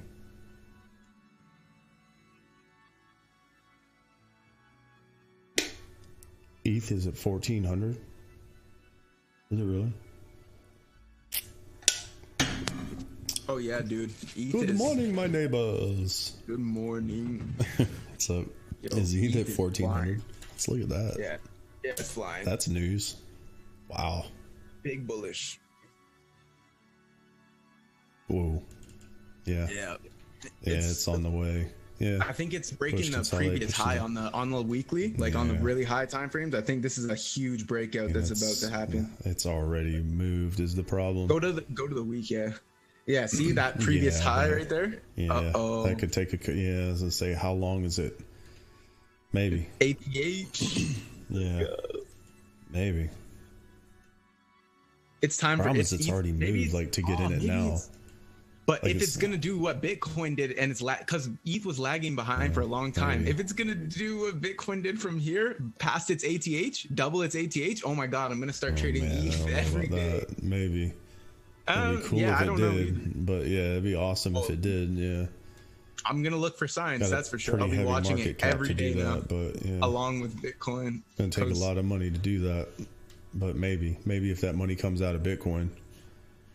Yeah, possibly. Yeah, if that money comes out of Bitcoin, I can see that. Yeah, I was just saying, like, just short term. Yeah, it's yeah, I don't know. It's cool that it's that high. It's already broken a high. So as far as an entry for me personally, I'll watch and see how high it goes. Well, you don't buy a rate there, but yeah, I was just saying for me, yeah, it's crazy that it's that high though. Man, this is messed up, man. I remember when this thing was like $50. Link and Ethereum flew, man. Dude, everything is flying. Literally everything. Except Bitcoin. Right now. Well, Bitcoin held, and that's why everything's flying. Bitcoin didn't die. Yeah, that's why everything's moving. This is great. You know, it's a good thing. Bitcoin's gonna pump, man. Yeah, you want this sideways ranging. This is what you want, because all that money is going to go back and forth and everything else, and not come out of the market. You know, they're not selling their Bitcoin. They're pushing it into other stuff. You got that flow going back and forth. It's good. Kind of are, but it's kind of gonna come back. It comes back in too. Like it goes back and forth. Well, yeah, I mean, like it's not exiting the market, is what I mean. Like it's not going to cash. It's going back and forth to alts and stuff. Yeah, it's still good for crypto. Like the crypto market cap isn't affected by that. The total cap. This is the altcoins, BB. Let's go. It looks like, man, it looks good. Looks good. It's time. I was gonna say it might be time for that. This sideways movement is good. I would love Bitcoin to go up just a little more so we get some better shorts. Yeah, I think it's going to, man. Don't worry. But crypto market cap is actually about to break resistance at 1.08. The altcoin market cap broke its 1 month resistance at 303 billion.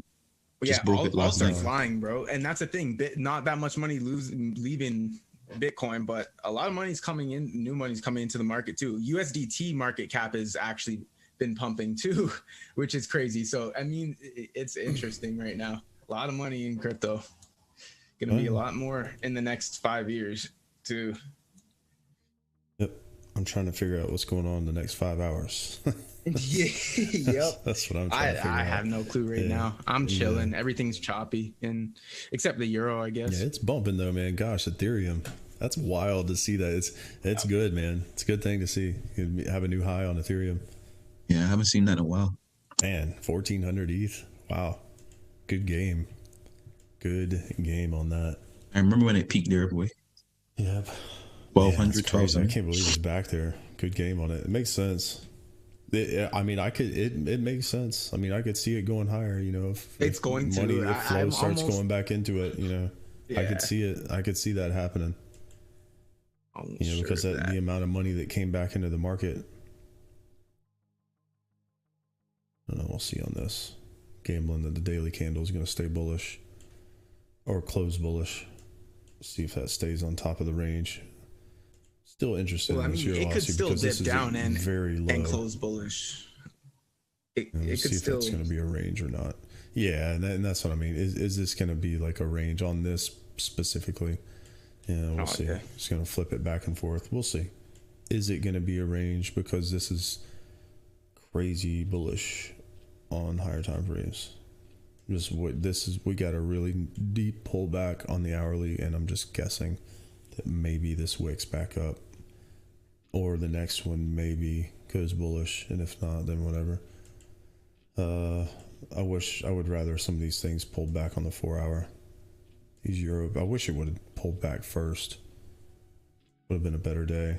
It just pumped straight through. I don't know, it's a maybe. Doesn't look great now. Euro pound is a maybe. Yeah, maybe actually. See, it's just, man, it's not happening right now. Cheese, another maybe. The dollar, I'm just looking, the dollar weakness. The dollar is definitely weak. Oh yeah. Yeah, so there's no two ways about that. So how do the euro dollar has probably moved a little too far. It's grinding, but I don't want to buy it now. I don't want to buy it now. Just this is what I was worried about. Buying the top side of this block right here, these rejections, not a good idea. You're buying, what I'm saying? Like you're buying the top end of this. Oh yeah, no. It's just Might get something closer to New York Open. There might be some opportunities coming. It's going to take a while to finish out. That was going to flip back over to the pound. We're going to be bored waiting. The dollar stays bearish. If the dollar stays bearish, which it's definitely moving bearish on higher time frames. If it stays bearish and maybe some of that flips over to the pound, maybe this thing will take a move. That's the whole point of this trade was dollar's weak and the pound is holding flat. Wait, the pound was weaker though than the euro, wasn't it? The other, Let me see what's going on with euro pound. Right now, higher time. This is 1 hour. Higher time frames. The pound is slowly drifting up, but it's flat, and the dollar is slowly drifting down. So this makes sense. This trade actually makes sense. I think it just hasn't happened yet on pound dollar long. Euro dollar long is actually not bad, but it's already moved is the thing. Red versus yellow. It's already happened. Going out higher time frames. The euro is just bullish. It's crazy bullish, and I'm waiting for it to pull back a little bit. Any little pullback to make a higher low. Just looking for that pullback. Pound is on a steady. It's on a slow boat to the center of the earth. But right now it's pulling back. These are higher time frames. Right now it's pulling back. As far as current price action, what's going on is basically everything's flat. What euro pound tells me is we're definitely going to get that. Yeah, what I was just thinking, looking at euro pound, is a pullback in the pound for sure. We're technically making higher lows on the pound, so that's a thing, and we're making lower highs in the dollar, but that doesn't mean it has to stay that way. Just short-term direction, and overall, higher time frame direction. Dollar is definitely moving down, and the pound is definitely moving up. So I think the thing is where's the entry? It's one of those things where we might just have to wait it out. It's just choppy. It's choppy right now. The party was in the euro earlier, and now the euro's kind of flattened out. Everything's just kind of flat right now. So just watching.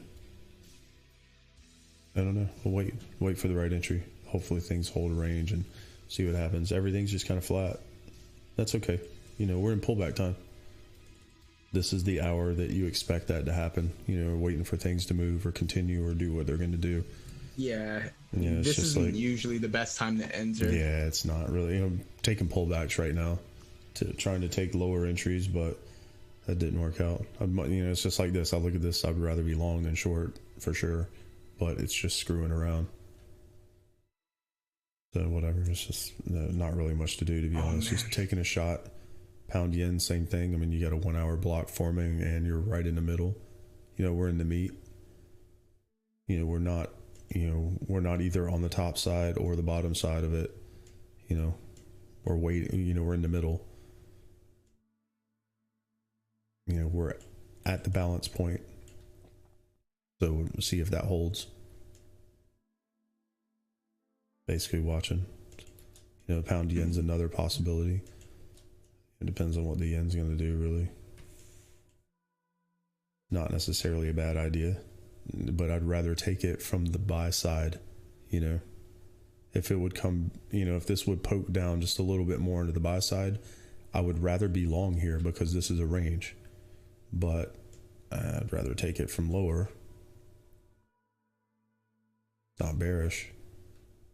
It's just it's choppy right now because, you know, we're forming a block here and we're watching this. We're going to track this and see how this works out. Nothing to do. And there goes, that was not the candle you wanted to see on pound dollar. So that may be changing here. Problem is this could just be it's just going to come back to this range low. So take the stop on it. It's just going to come a little bit lower and bounce is what it's going to do. It didn't go. It was worth a shot, but it didn't go. It's going to come back to the low of this range right here and then probably bounce. It's just going to come back just enough to stop you out and then go. Probably is what it's going to be. It's going to come right back into these wicks where this rejection is. Sucks, man. It's just going to come down just a little bit. But it's all right. It's just, there's a range forming here. And it didn't go. It had a chance and it didn't go. So whatever. Next trade. Take a stop on that. Should have taken profit on that Euro Aussie while that was up $40. So yeah, pound dollars, that wasn't the candle you wanted to see. That's all right. The problem is it's just going to come down just far enough. This is one of those things where you could probably just wait and it'll go back up. But the right thing to do is to just take the stop. I'm just going to wait personally on it because I know what the dollar's doing. But it's pulling back. I was anticipating this making a run. Didn't go. So you have a choice of either holding this or just, you know, waiting for the dollar's bearish. So just wait for this to come back up. But yeah, you know, you can see what's going on here on the 1 hour. You know, we're in a range here and it's probably just coming back down. We're in the meat of it. You know, we're in the meat of this block forming here. We just came off the top side. Instead of leaving, it's just expanded it and now it's coming back. So I'm just going to wait on this personally because it's not big enough to worry about. And it's extremely likely to come back. But, you know, you can just take the stop if you want. The right thing to do is probably to take a stop. You know, it's just stupid. It's just, it's both. It's going both ways, right? Yeah, that is, it's a mess. That's wrecked candles right there. It's a mess. It's not going to look like that by the end. I'll tell you that much. It's not going to look like that by the end. It's either going to be a big green. There's still 2 hours left. Yeah. Or come all the way back and break the low, but this could just moon from here. Like there's still 2 hours left. That's what I mean. Like it's not bearish. Like, you know what I mean? And the thing is the dollar's weak. So it's, you know, we're getting a pullback is what it is. It sucks, but it's what it is. Towards the end of this 4 hour, I feel like the push that comes towards the end of the 4 hour, you can actually probably take that direction. Like where if you see something setting up, going into right before the end of it. Yeah. We'll see what happens. Got a mixed bag here.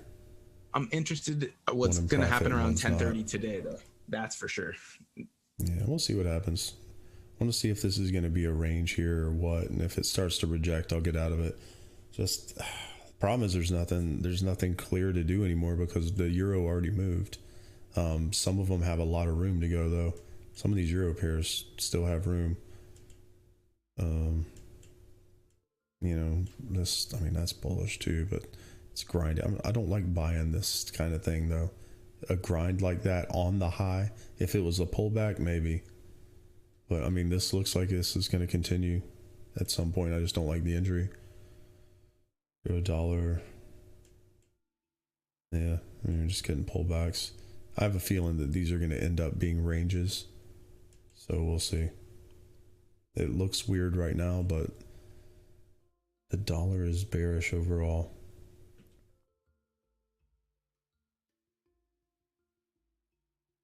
Yeah, just whatever. Not a lot happening. Dollar dropped early, so that was the thing. You know, and now it's back, but that's not necessarily a low of the day. We'll wait and see. This kind of thing could be, this could just be a range. And it could reject here and go all the way back and break the low. Like that happens all the time. There's just we gotta wait and see how this candle closes. I mean, if this pulls away from this range, then we'll know that it's not, but it's hard to take a position here. I took your yen, baby. It's looking nice. Short. Yeah, it looks good, man. Yeah, man, it looks perfect. Yeah, it looks good. Let's see how it goes. Stop above the high, that's it. Yeah, every one of these pound pairs is going. Look at pound CAD. Put in some interesting price action. All the pound pairs look good except the one I picked. Rejection. That's interesting right there. If that holds, so you know, we'll wait and see. It may not be over for the pound yet. Depends on what it's against. I mean, the pound is, I think it's just in a pullback phase, but it's overall it's moving up. The pound is making a directional move to the upside. It's just kind of in a pullback phase right now. And it just flipped the yen too. It actually just flipped the yen. The pound is now stronger than the yen, so that's a good thing.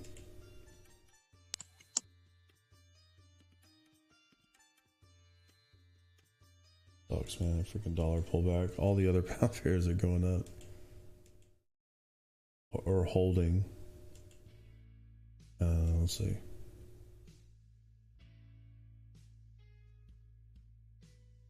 Yeah, I don't know. Let's wait and see what happens after pullback time here. We'll just watch it. And you know, getting in the euro earlier was the play. Getting in the euro early.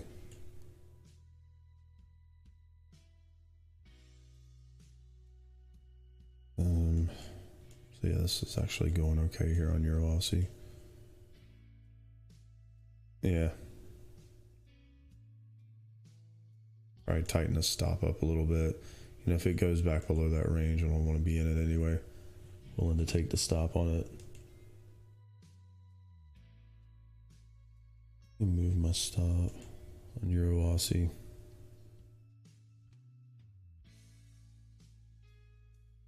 Again, just looking for a range. And if it's not going to be a range that continues, then whatever. But this is very bullish on higher time frames. Yeah. Euro Kiwi's going again. Euro CAD's going. It's the euro today, man. The euro is the thing.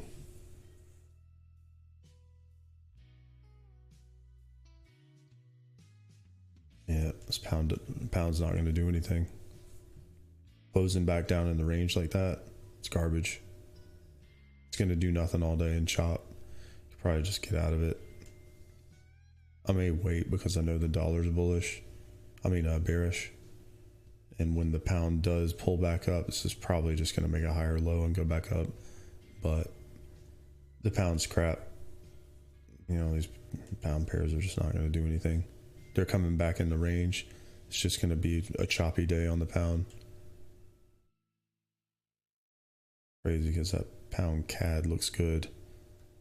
That actually looks really good to me. Bullish close back up.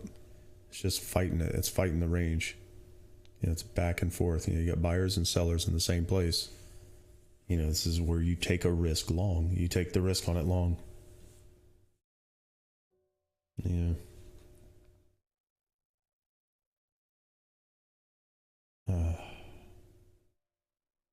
It's just not amazing. But it's one of those things where you'd rather be long than short.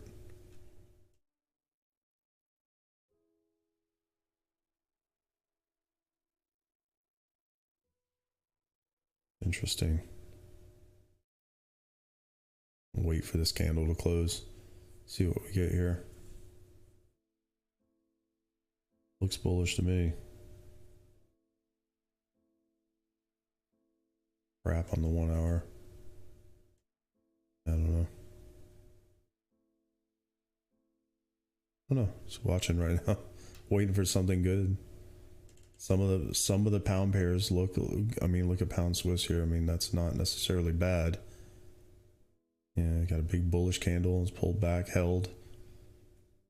Just, it's not, at level. Pound Aussie, just not, I don't know. I don't know about the pound.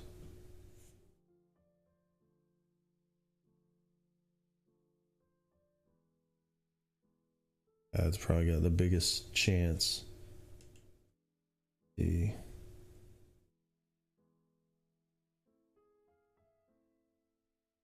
the CAD is weak. Made a lower high and started rolling over. So something against the CAD.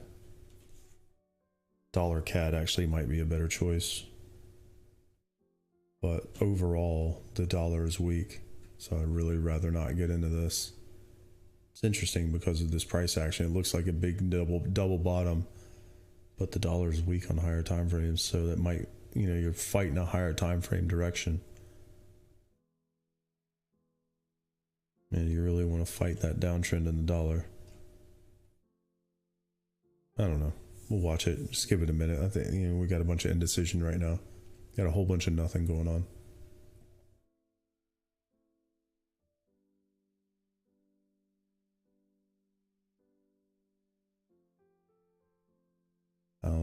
Just all over the place.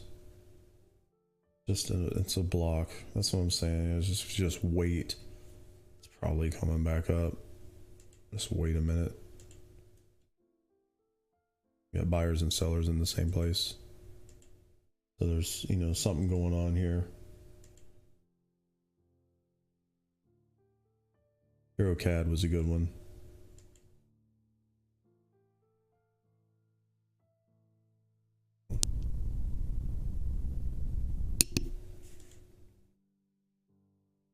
Yeah, just watch it. I don't know, man. Yen and the dollar are still weak on higher time frames. They're just trending weaker. So I don't want to really fight that is the thing. I don't want to fight. Bruh. No.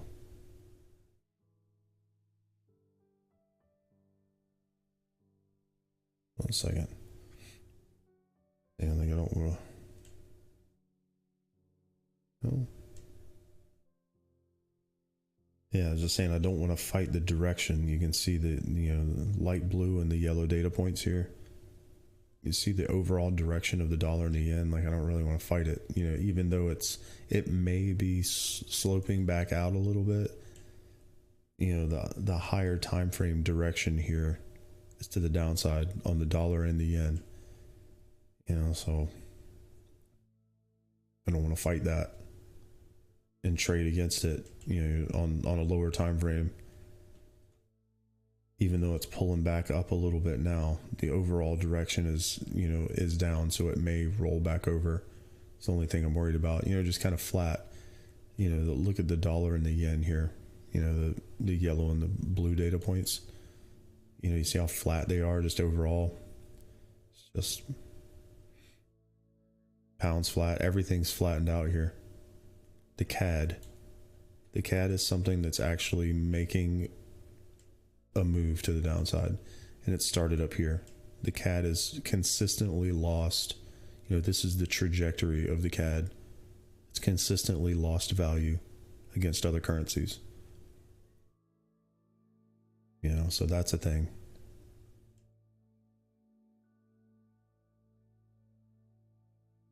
Just, there's a lot of chop right now.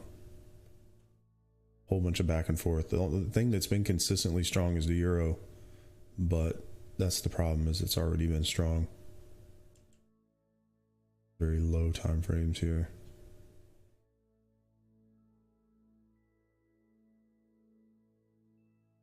Kiwi, Aussie coming up. Yeah, the yen and the dollar pulling back up right now, but then just rolled back over. It's got just choppy. Swiss is losing. You know, so you find something that's gaining against the Swiss, maybe.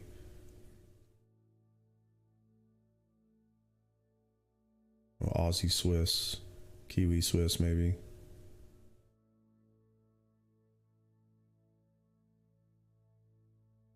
There's just not a lot going on right now as far as directional moves. You got the Swiss making a move to the downside, the CAD making a move to the downside, but it's mild. And then everything else is just kind of choppy and flat. You know, kind of the same thing on the yen, but it's a higher time frame thing going there on the yen and the dollar. Probably want to leave that alone. I don't know. Whole bunch of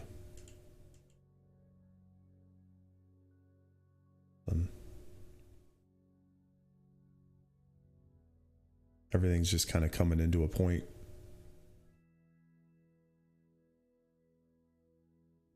So yeah, I don't know. We'll watch. It's pullback time. See what we get. Hold on, give me 1 second. Be right back. Let me run to the kitchen real quick. I'll be right back. Actually interesting on dollar CAD here. I just don't trust the dollar. Tempting. I just don't trust it.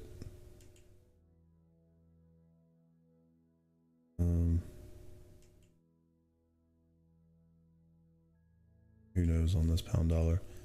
Give me 1 second. I'll be right back. 1 minute.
I'm just looking at this. You probably don't need that big of a stop on I was just illustrating something. I was going to let this run, but you know, you probably don't need that big of a stop on this.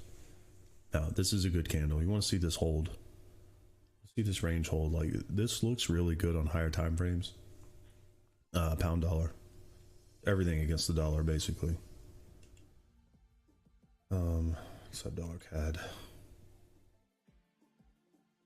But, yeah, pound dollar and euro dollar both.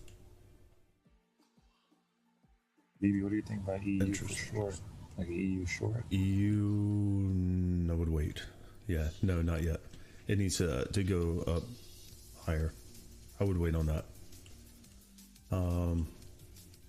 Would be looking at one of these higher levels up here for that.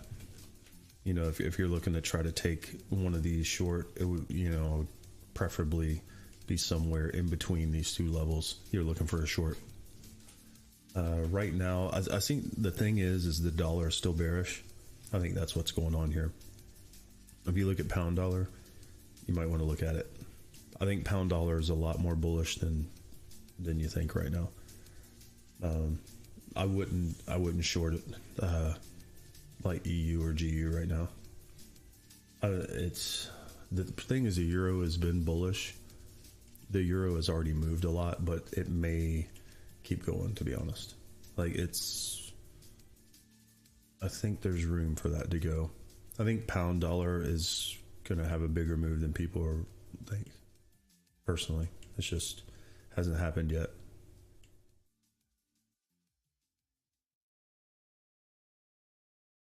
Something tells me that that's gonna.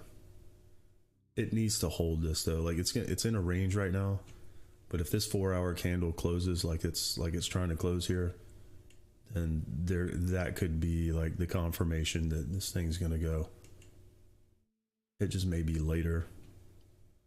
You know, it's still got a lot of time in the day. You know, we'll see. Waiting for this 1 hour to close. If we can close a bullish 1 hour candle here on pound dollar, that's probably going to be the trade that you want to be in.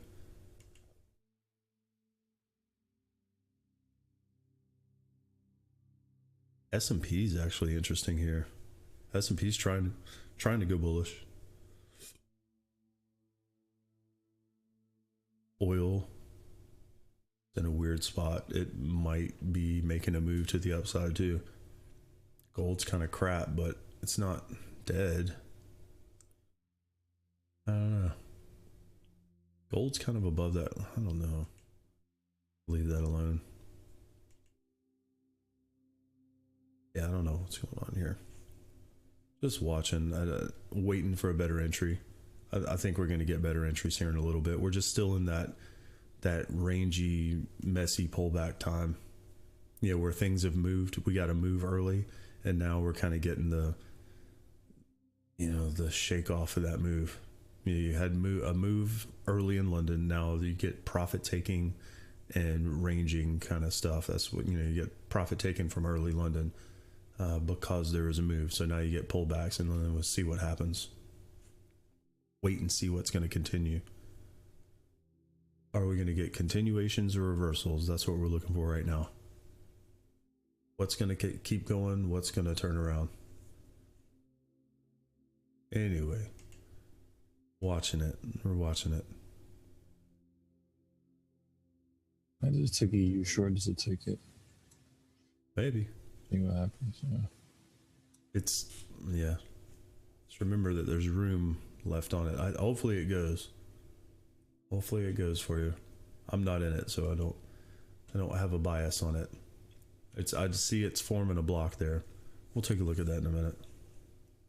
I see it's, you got a block forming. It hasn't really resolved one way or the other yet. Just to break this down for the people on the other side of the group. Got this, and we're right in the middle. We're in the meat of it at the balance point. So I don't really have a direction yet. Don't know yet. If you think about it that way, if you break it down that way, you can see that they're buyers and sellers in the same place, and the majority of the volume is in one densely packed area here. And we'll see what happens. We need to figure out, are we going to stay above or below that level? You got buyers on the bottom down here. You got sellers on the top up here, all in the same place. You got buyers and sellers in the same little block. So we'll see. You know, we're in the meat right now. We're kind of in the density right now, in the balance point. So we'll see which way this goes. But yeah, interesting. I don't know. We'll watch it. I'm not sure either myself. I'm waiting. I'm waiting to see what's going to happen on euro dollar. The dollar's making a higher time frame move to the downside, but at the same time, like, it's already moved quite a bit. It's just, I'm not convinced that the dollar's done for the day, and that may hold that back on euro dollar. You know, trying to sell that. Or just something about this. I'm not convinced here. Looks like a trap. I mean, it hit the trap and hold off. But now we're below the trap, and a lot of times what will happen is you'll get that, you know, it'll break the low. But yeah, you know, we don't know yet. I think the dollar is a thing to watch here, because if we can get some kind of clarity on the dollar, you know, we may be able to play some, you know, get a play here.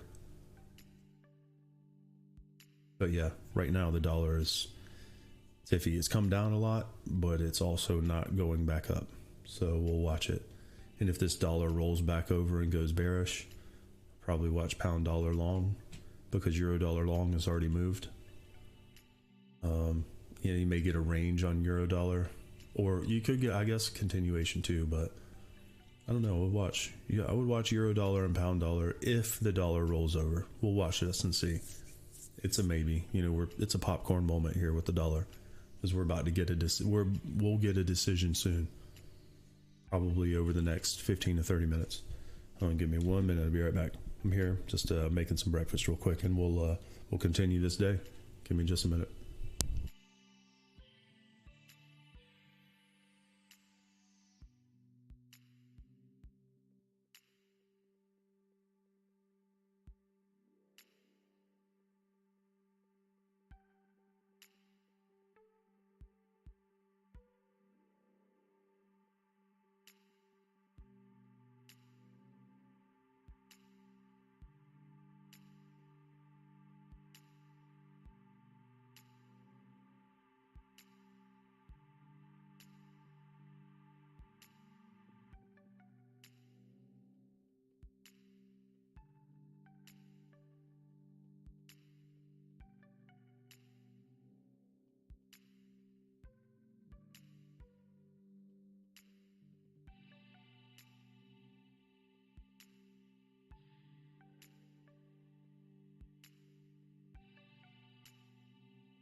Still waiting, YouTube. See if we can get some other trades here. Right now, you gotta wait and see what's going on with the dollar. This pound dollar might be a better trade than you think. It just hasn't happened yet. It pulled back one more time, but yeah, just watching. We're waiting. It's a wait and see right now until some things develop, and then we'll get back in and we'll try to find something here. Anyway, I'm here eating some breakfast. I'm here. 2 minutes, we'll get back on and go through everything, see what we got. Kind of waiting for that 8 a.m. candle, to be honest. Waiting to get closer to 8 a.m. so we can make a better decision, see what's going to happen. Going into New York right now, we're just in this rangy time block of the day here. Anyway, give me 1 minute.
All right, man, it's so slow here.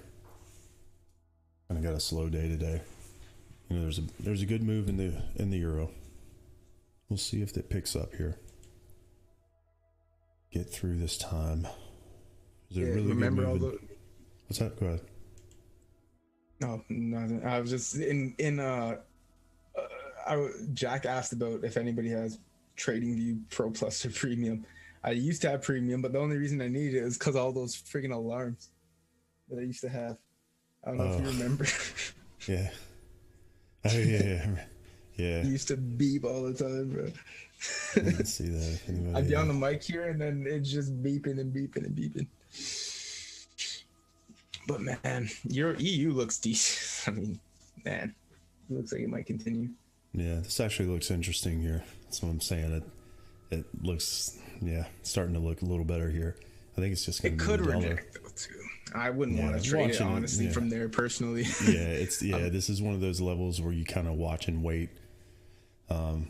If you're gonna buy it, it's probably best to try to take it from the lower end of that block. But at the same time, just kind of watch. It's one of those things where if you get a big bullish candle, this kind of thing will generally be. You wait for a big bullish candle that closes strong up near the top, and then you're looking to take the pullback of the next one to get out of it. Ideally you want to see a big candle here. One of these, maybe the next one. If this holds, I mean, you can see it holding this level. It's putting in a range here. This is good. This is a good thing. It's putting in a range. That's why I'm reluctant to sell this, because it's putting in a range. And it's really mostly the dollar. I don't know what's going on with pound dollar here. The pound's just kind of flat, not really doing anything. Just leaving the pound alone. I took a shot on that, but pound is meh right now. The pound dollar is the best one, but ended up, if it's not going to hold this level, then whatever.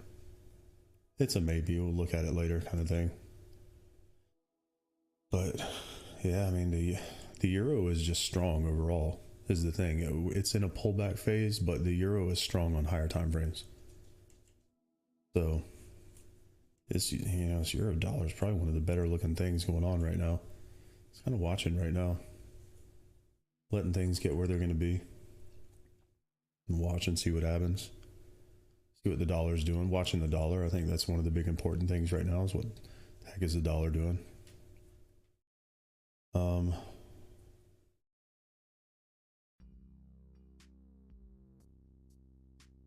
Jack talking about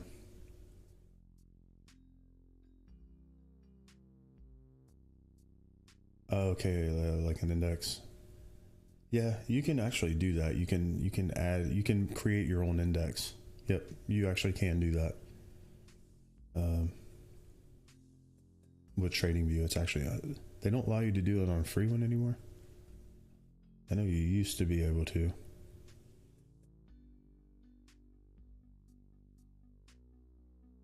I know you used to. I used to do it with crypto all the time. I would create custom indexes for crypto, and with TradingView, you can paste it into the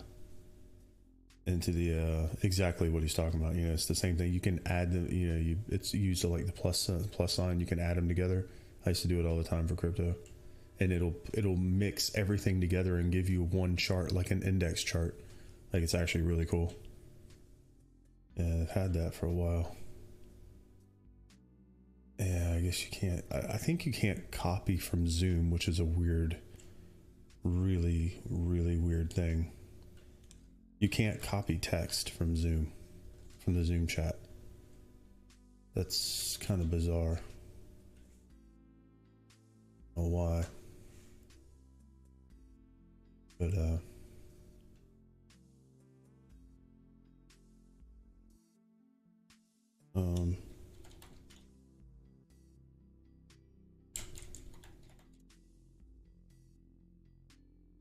yeah, like you can create your own index. I used to do it like a couple years ago. I used to do it for crypto all the time.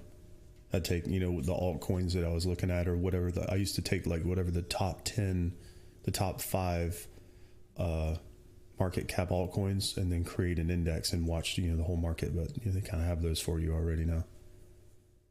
Okay, you can only see the daily. Okay, got you. All right.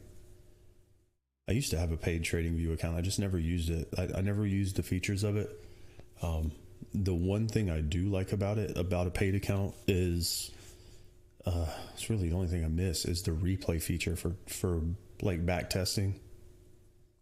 You can go back and step candle by candle on intraday timeframes, like a 15-minute or 1 hour.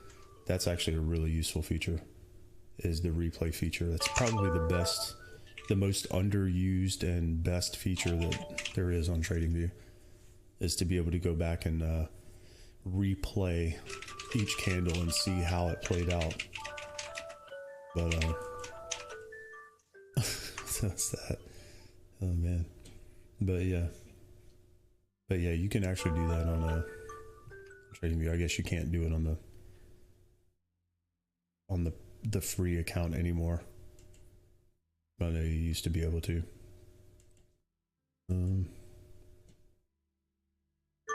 Yeah, so we got a bunch of I wasn't muted. But yeah, no, it works. Baby shark, do do do do do do, baby shark. It's an alarm. Yeah, it's messing with you. This one says get ready for I don't know, man. There's just a bunch of nothing going on right now. I got a bunch of pullbacks and garbage. I'm short on Bitcoin now. That's It's worth a shot. It's a decent move, but Okay. it broke. It did a good thing. Check EuroCAD. Yeah, we'll take a look at EuroCAD. There's just a whole bunch of crap going on. We got a bunch of ranges right now. We're waiting to see. I want to see what's going to happen with the dollar. I want to know if the dollar is going to be returning back to the upside, or if this is just a big finesse and it's going to go break that low. EuroCAD. Yeah, I mean, this was good earlier. Yeah, this was really good earlier because the euro has been strong all day, and the CAD kind of rolled over. So, right now, let me take a look at something else real quick. Yeah, I mean, the CAD's weak. The CAD is just, it's steady losing value against other currencies. So the CAD is trending weaker relative to other currencies. So that's interesting. The euro, I mean, the euro is just strong. It's strong, but it's been strong. So, it's just one of those things where, is EuroCAD going to continue? Maybe. There's definitely room for this to go up. Like it again, statistically, like this could go higher. Like this could go to, up in here. Yeah, so 54786 could go all the way up here, technically.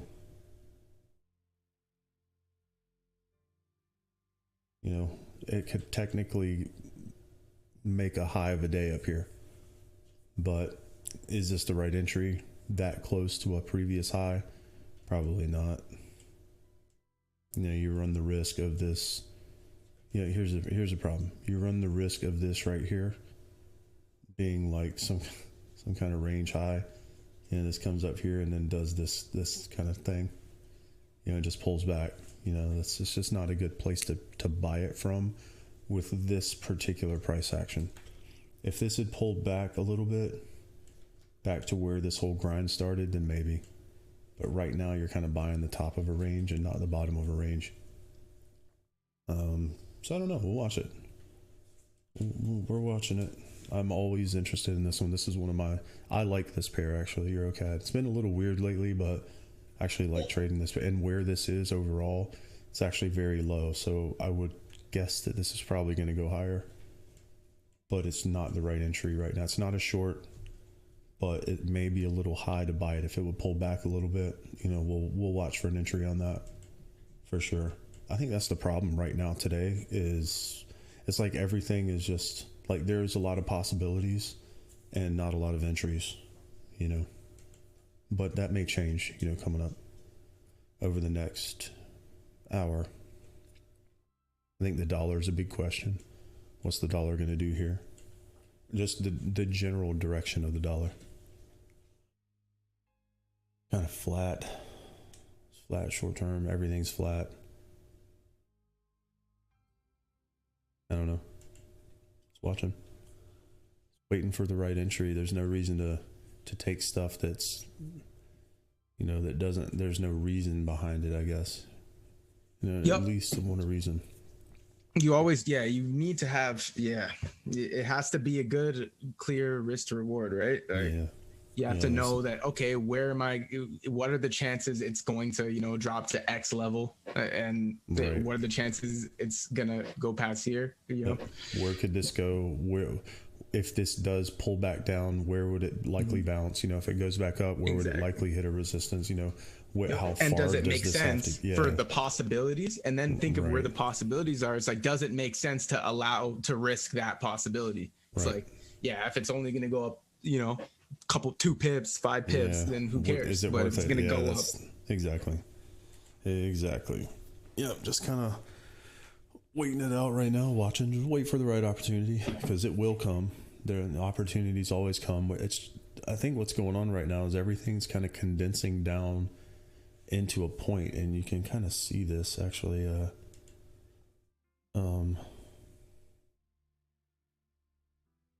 Right here. You can see this. Like, you can see everything was spread out earlier, and now everything's just condensing down right in the middle. You know, and you know, it's just like everything's tightening up. Everything's about in the same spot. There's low volatility right now in this pullback hour. Maybe that'll change. You know, we've kind of condensed down into nothing. So we'll see what's going on. See, basically a lot of stuff's flat. You know, really what it is you can see how flat things have been over the last couple hours. There's not any sharp moves anywhere. There's no big move in the market. And that's okay. Yeah, that's fine. Yeah, there's just there may be here coming up. Let's let things stabilize a little bit. The euro made a nice move overnight and this morning, and actually in London. I mean, the euro was the mover of the day. And so let's see. Let's just give it a minute. Like higher time frame wise, you know, you can try to get a bias higher time frame. You know, it's just what's going to happen over the next couple hours is always the question. You know, right now there's just not, everything's just kind of flat.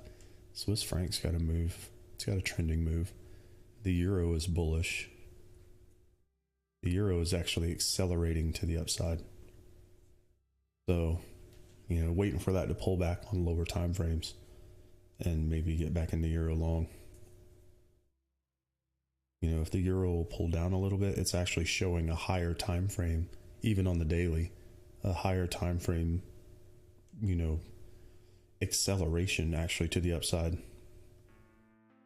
You know, you know, the strength is getting stronger as it goes up. So, you know, as this pulls back on lower time frames, you know, buy the dip kind of situation on the euro overall against something that's coming down, like maybe the Aussie. The pound overall is coming down. It's in a pullback right now. But, you know, what's low? Kiwi is definitely trending to the downside. Euro Kiwi long is got to be one of the best trades. It's just already left. Euro Aussie is another one. You know, look at the direction of the Aussie, this blue data point here. I mean, this is definitely, it's moving to the downside overall. You know, this is your trajectory. It's on the way down, and it's possibly making a lower high here and rolling back over. So something that's just in a fresh uptrend like the euro could be a huge move coming on that. You know, something like Euro Aussie, Euro CAD, maybe even the CAD's even pointing to the downside. But the Kiwi and the Aussie specifically against the euro is probably going to be a good trade coming up over the next week. It's showing a sustained direction, and it's fresh. It's pretty fresh. I don't know, we'll watch. We're watching. Nothing to do. Wait and be patient. Wait for the right thing.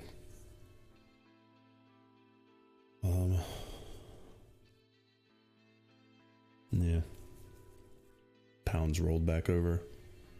So a good game on the pound. I wouldn't short pound dollar, but it's rolled back over. Yeah, so I don't know, we'll watch.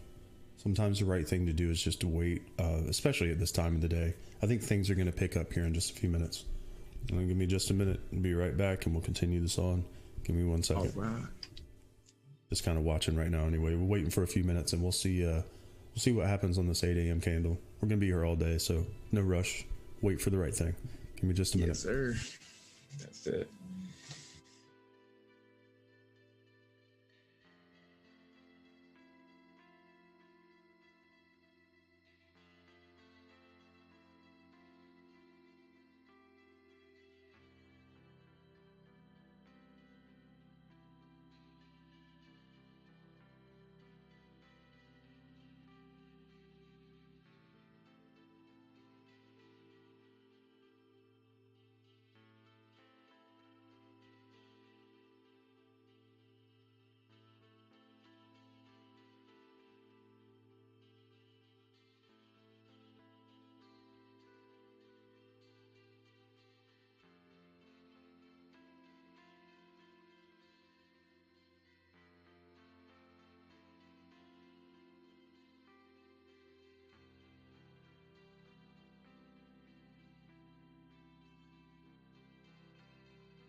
Oh shit.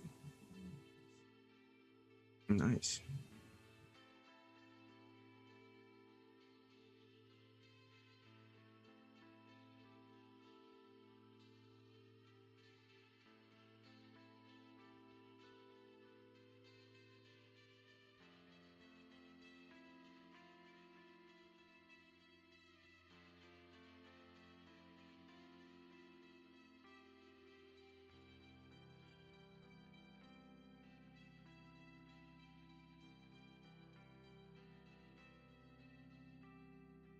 I actually want a really nice dip on Bitcoin.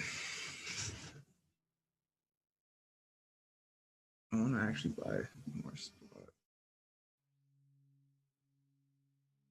Safely move my average up. Really cool.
Yeah, and this EU looks like it's short and short in this EU.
Alrighty, back. Yeah, tough break today. A bunch of ranges. Not really getting a sustained move. So,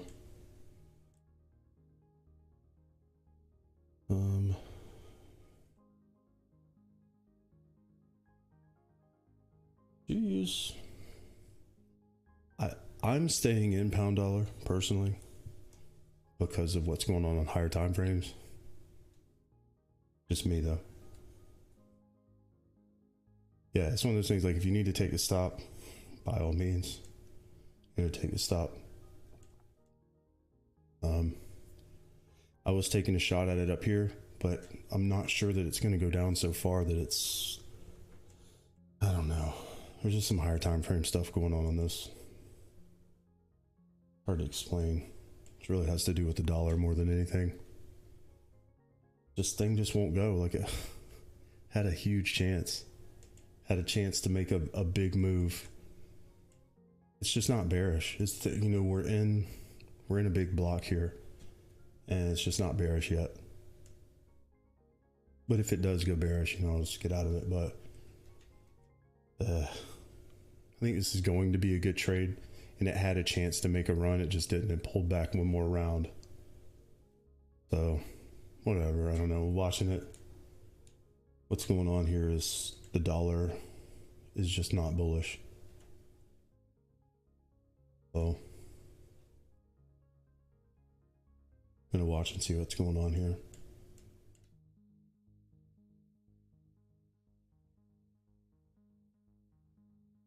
Wait, again, I'm waiting to see short term on the dollar. What's gonna happen?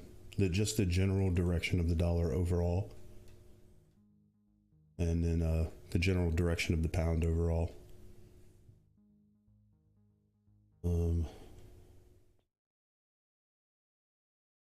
I don't know.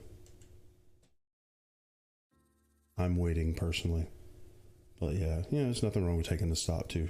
Another thing is just wait until until it shows you something better. It's just one of those things where there's just there may be something else going on higher time frames, and this just wasn't it. That entry wasn't the time that it went. So now I just gotta wait and see what happens. It's fighting this level here. There's a level here that it's fighting, and until it breaks, not really breaks, but until it just pulls away from that, I'm gonna wait. I want to see this hold. See that hold. Just won't do it. I don't know. And if it comes back down, just take a stop. No big deal. It's back and forth. But it's one of those things, if you're worried about this while this is up, while it's green, you could just get out of it for, it's just not a big deal. I'll figure out what this dollar's doing. I feel like the dollar's in a trap. They're trapping longs, and it's going to go break the low. I think it's the exact same thing. Liquidity trap. Yep. Yeah. Sorry, I'm turning that down. Yeah. I think the trap's being set on the dollar is what's going on. And if it goes and breaks that low, then pound dollar is going to probably be the place to be after euro dollar ran up all day. Yeah. Euro dollar is probably the same thing. It might go again. That's another thing. It is definitely not bearish. It might not be a bad thing to do to hedge your risk. Take euro dollar too. Euro dollar and pound dollar. It just looks like it's holding this block, and it's not bearish, but it's just sketchy. This is just, again, it came back down on the buy side, popped back up. It's working this level back and forth, but until it gets out of it, I want to see a big bullish candle, to the top side of this and close strong in the top end of this, in the sell side of this block. And that'll be the bat signal. Just hasn't happened yet. But yeah, I think there's something going on with the dollar. Patiently waiting to see if that's going to work out. We'll see. I think this is a trap. And I think they fell for it, is what it is. I think that there's This is a long trap on the dollar index overall, just the general direction of the dollar. And if this dumps down and breaks that low, euro dollar, pound dollar are going to go up. And the funny thing too, like from 2018 on the low, it's exactly what it did then too. It went full bullish for 1 week and then literally took it all back in this next week, then took it all back to the bullish side again. It's come back, make a higher low, and then moon. Yeah, that would just look like a range though, a big wide range on the 15 if it did do that. So we'll see if we get something like that to kind of try and build support down here. It's coming off like on the 6th of January, that low was a very important level. So like it's likely to form some sort of range between that area and where we are right now, actually. Euro Kiwi, Euro Aussie, both looking interesting here. It's just ranging. This is a range low here. Again, splitting this. You can see what's going on here.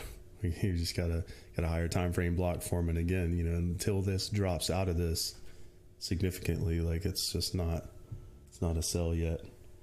Same thing on Euro Kiwi, Euro Aussie. It's just holding this kind of range, waiting to see what's going to happen. It's just back to the top of the opening range here. I want to see if it's going to hold it. It's not necessarily a short.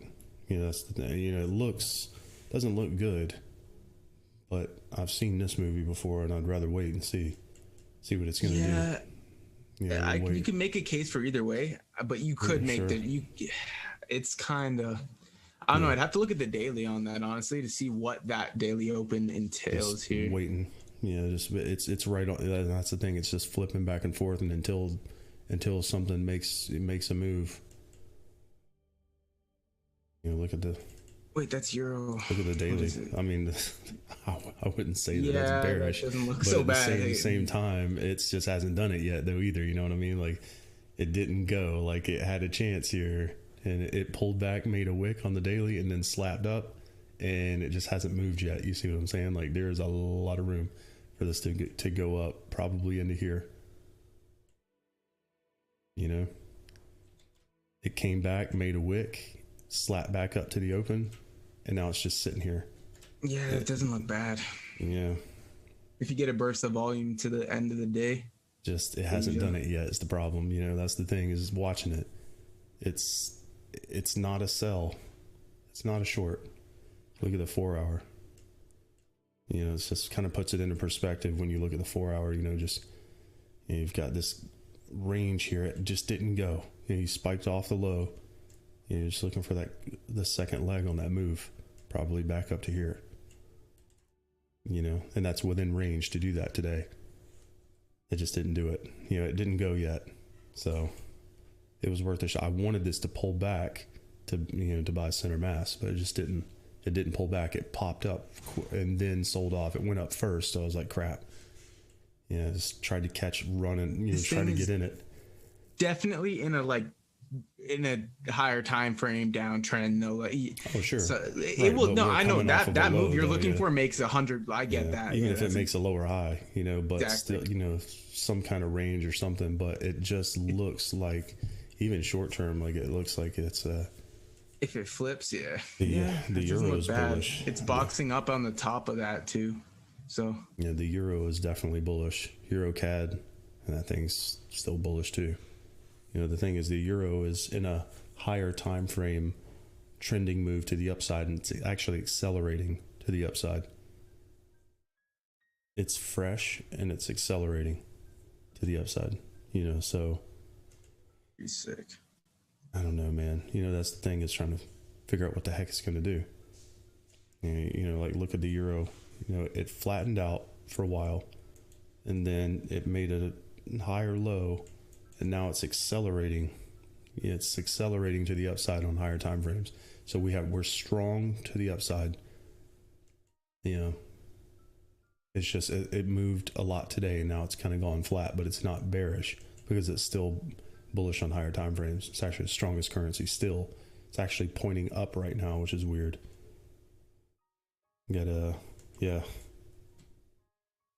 Euro dollar, Euro CAD, Euro Kiwi. Nice. Bots thinks it's going up. So I don't know. It's kind of in between. I've got 2 orders on pound dollar. I'm in between. Yeah, it's just, it's, you know, it's a short term. Depends on what's going on, short term. You know, again, just trying to look at, right now it's just flat during this time. That makes sense. Overall, look at what the dollar is doing. Look at the trajectory on the dollar. Yellow data point. I mean, that's, on an hourly type of time frame, like, and you expect pullbacks on lower time frames, but the overall trajectory is not up. Like, and it's just flipped the euro. The euro just flipped it. So on the last hourly candle, we just got a flip here. So now the euro is stronger than the pound. The euro is stronger than the dollar. The euro is traveling up, the dollar's traveling down. It's a perfect synergy for euro dollar long.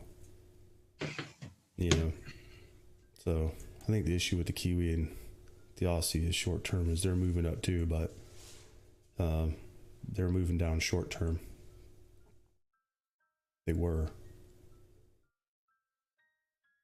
the other way, but anyway, I don't know. Watch out, just shorter term. The Kiwi and the Aussie are low overall, but higher time frames they're weak AF.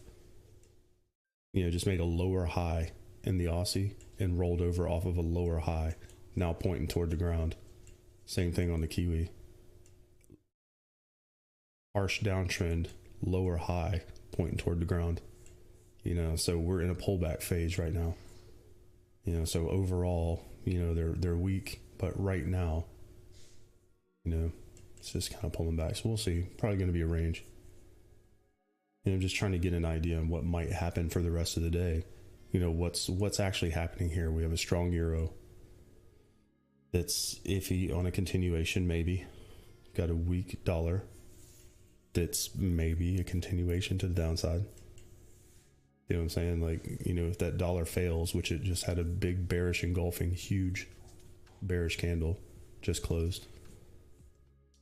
The overall direction of the dollar is down. Pound's flat. Pound's kind of garbage. So, everything else is moving around the pound.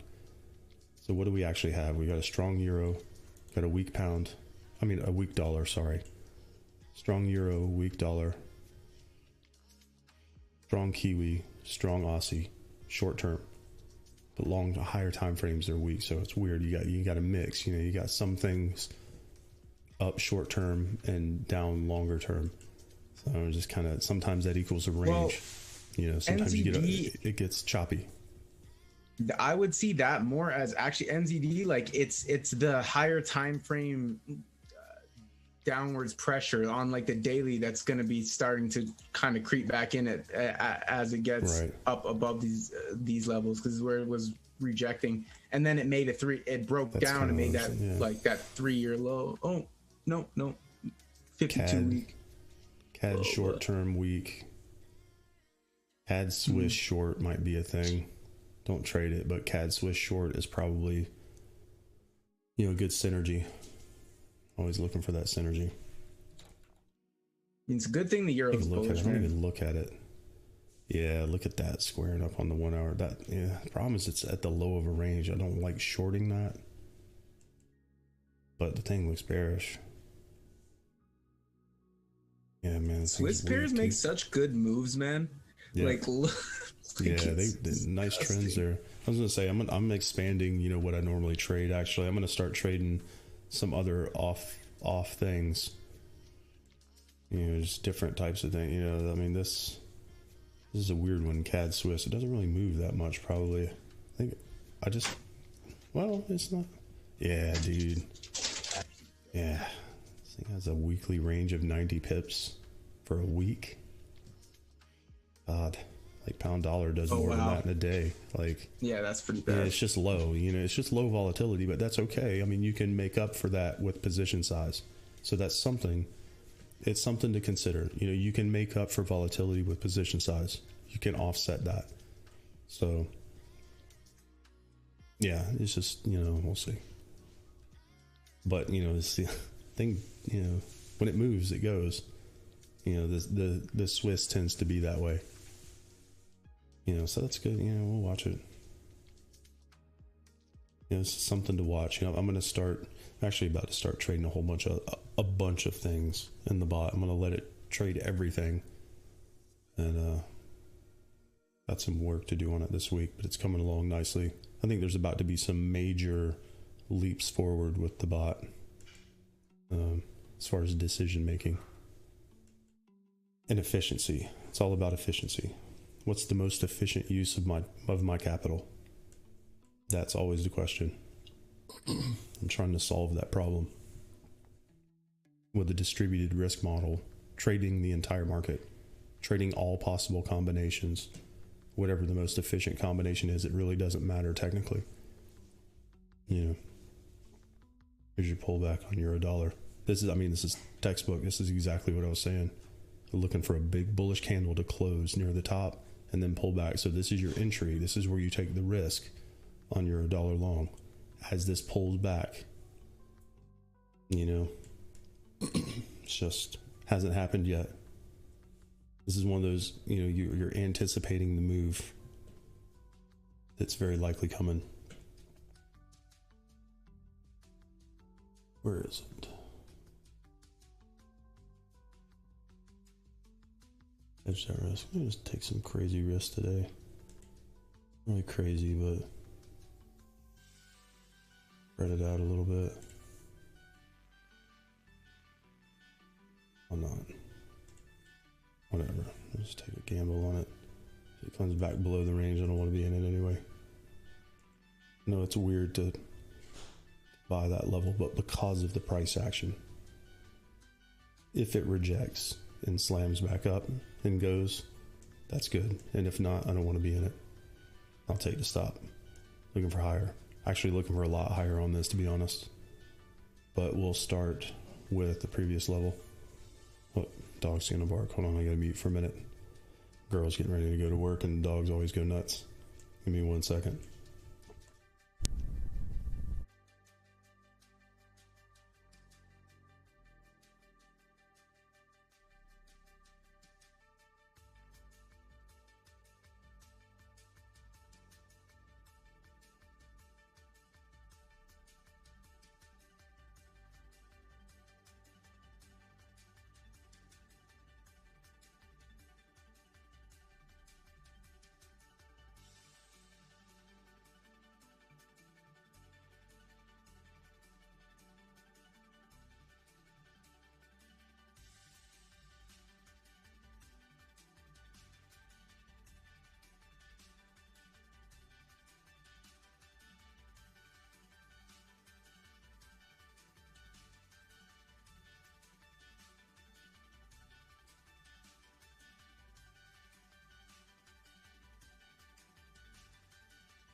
Let's do this. Leroy Jenkins!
Oh wow, nice. You took it. Sick.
All right, guys. Sorry about that. Every once in a while, I gotta mute because I got a yappy puppy. Interesting. All right, so you're looking okay here. You're a dollar. Your dollar's good. Pound dollar's in profit. Oh, maybe not. Something is. You're a Aussie. Never mind. That was a nice pullback play there. Aussie. That was sick. Yeah, your Aussie's looking good. Yeah, I mean this. You know, this is exactly this candle is the one I was looking for. This is what I was saying. I want to see that big bullish candle that closes near the top of the sell side of the block, and then take the pullback on the next one, because you're anticipating that we're gonna head back to the top end and potentially leave. You know, this block, like this thing's going. It's gonna go. Pound dollar might go. It's a maybe on pound dollar. I think the euro is more bullish. I think the euro is still bullish. It just pulled back. It was in a pullback. Euro Aussie's looking gravy, baby. Let's go. Looking for that second leg on Euro Aussie. Lit. That was a good one. That was a good candle. You know, but it's not out of the woods yet. But we got a potential range here. It's kind of the thing. Because we, these equal lows down here right at the top of the opening range, our algorithmic range. This is it's looking good. We got a possible range here, and then may get out of it. There's room. It doesn't mean it's going to go, but if the euro stays bullish, then this is likely to continue. I think euro dollar is probably the better trade, to be honest. Overall it is, but I still think euro Aussie is going to go. Something's going to happen. Something's gonna go. Just kind of still waiting. Still in pound dollar, euro Aussie, and euro dollar. Hopefully this euro dollar is gonna go. We'll see what happens if this all works out. It's a maybe. And again, looking for higher on this. Actually, a higher time frame thing going on. Looking for much higher on this. Potentially higher than that, but up here first. We actually went over this earlier. In case anybody missed it, you know, there's some a higher time frame thing happening on euro dollar, and it's potentially a dollar pullback to make a higher low. And if the dollar makes a higher low, this is probably going to make a lower high. Just looking, maybe it's a maybe, but right now, you're really just trying to get up here. Just really just trying to get this first level, but euro dollar just bounced off of a range low, the third equal low off of a range low. Like it's just pretty clear what's going on there. Would like for this to go a little higher. We'll give it a shot. We'll give it a shot. See what happens.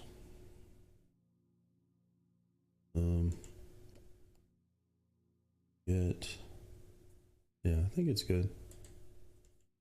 I think it's good.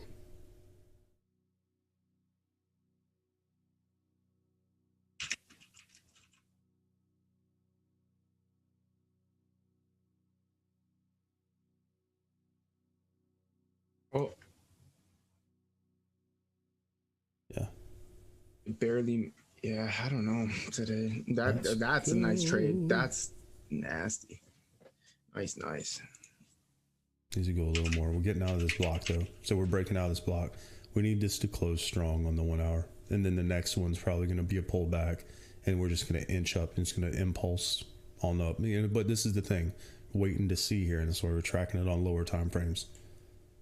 You know, once I saw that, this is what I was looking for. Whenever you're tracking a block like that, you know, we've gone through this last little bit. But, you know, we're waiting for that big bullish candle to close strong on the top side, and then you know you've got a chance, you know, of heading back up, you know, heading back through the meat. You know, we're trying to get through the balance point of this block. And then you got that big strong candle, you know, so we closed price up strong, taking the pullback. You know, it's worth a shot. It's worth a shot. You know, I don't know how much farther this is going to go, but something. Honestly, this may go quite a bit farther. We may run over the daily here, but as we approach this level, you know, where we're getting to that point where it's probably getting a little high on the day, you know, I could definitely see this kind of slowing down here. It'll pull back up here. Might just, I don't know, might take profit on it. We'll see. Let's take something on it. We'll see what's up with the rest of them.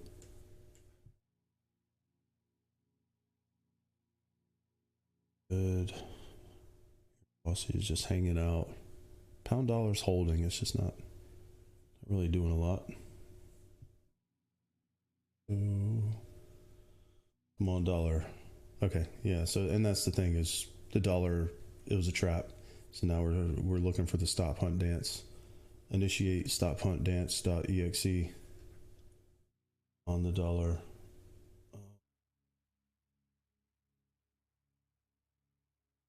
See what we get here. Let's go back to the dollar. Yeah. So here's a trap. Now we're looking for the stop hunt dance as this pulls away.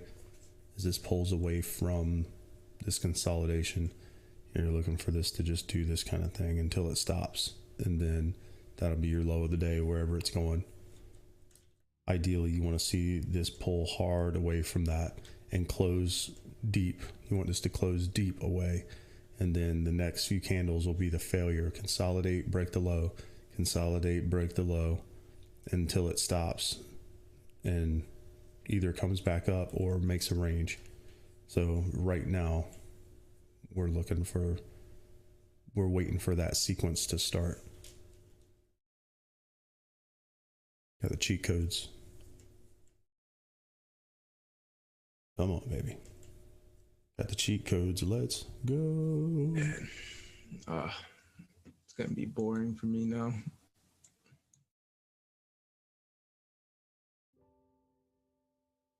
Well, she's a maybe.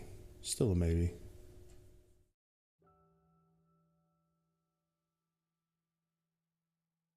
See what else we can get into, though. You know, that's the thing, is what else?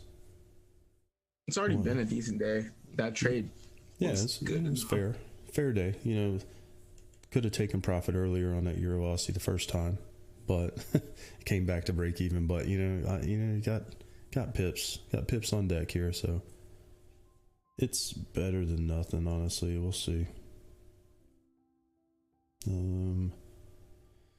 Euro dollar's good. This hopefully this is going to go on Euro Aussie. If this will go and break that high, it'd be money. But it's still iffy. Like, it's still a lower high right now. But this is close to some equal highs, and if this goes, like, it's probably going to run. It's just a maybe. Nothing yet. Euro Kiwi's another one, same thing. I mean, it ended up being a low, so this is good. Like, this kind of price action is good, because what this tells me is that this is likely to break that high, and the high is probably higher somewhere, but it's iffy to buy that one. That one already ran a lot. Euro CAD was money, but it was early. It went early. Missed that one. I don't know. We'll see on Euro dollars, maybe. Looking for this to go up until the dollar makes a low of the day. I don't think the low's in on the dollar. If it's going to break this consolidation, it's probably going to continue just a little bit more, hopefully. And if it's going to punch through this halfway mark, if it pushes through that, it's likely to continue. If it's going to stop and turn around, it generally happens at or before, generally right before it. It won't quite hit it, and then it'll turn around. If it's going to punch through this, then it's very likely to continue, I would say. And higher time frames would suggest that. Direction would suggest that. So, again, just trying to play the higher time frame deal here. And we'll see how this works out. Aussie yen. Let's take a look. I don't know. We'll take a look at it. Yen a sell.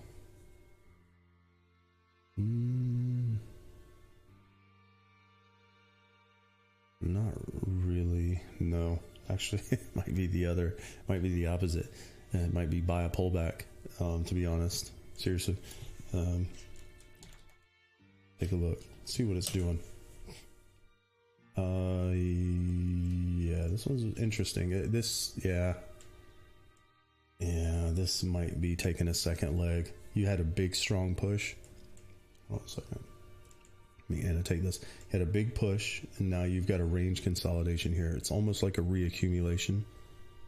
My guess is that this is going to happen, to be honest. But I don't think this is the right entry. I wouldn't sell it. I know it looks crazy because it's already had a big move, but the overall structure, this kind of thing generally ends in a one more push. And another reason I say that is because there are some other things that are happening on higher time frames that would suggest, I don't know, short term, at least today. I don't know. We'll wait and see. I wouldn't do anything on it right now because it's in this range. But if it would come lower, I might even take the counter trend move on this. Like, if this would come down here, I would rather be long than short, because there's a huge potential move up here, for this to go all the way back up. That sounds crazy, but there may be something else going on here on higher time frames. This consolidation, it's actually good that this is consolidating like this after that kind of a move. It didn't come all the way back.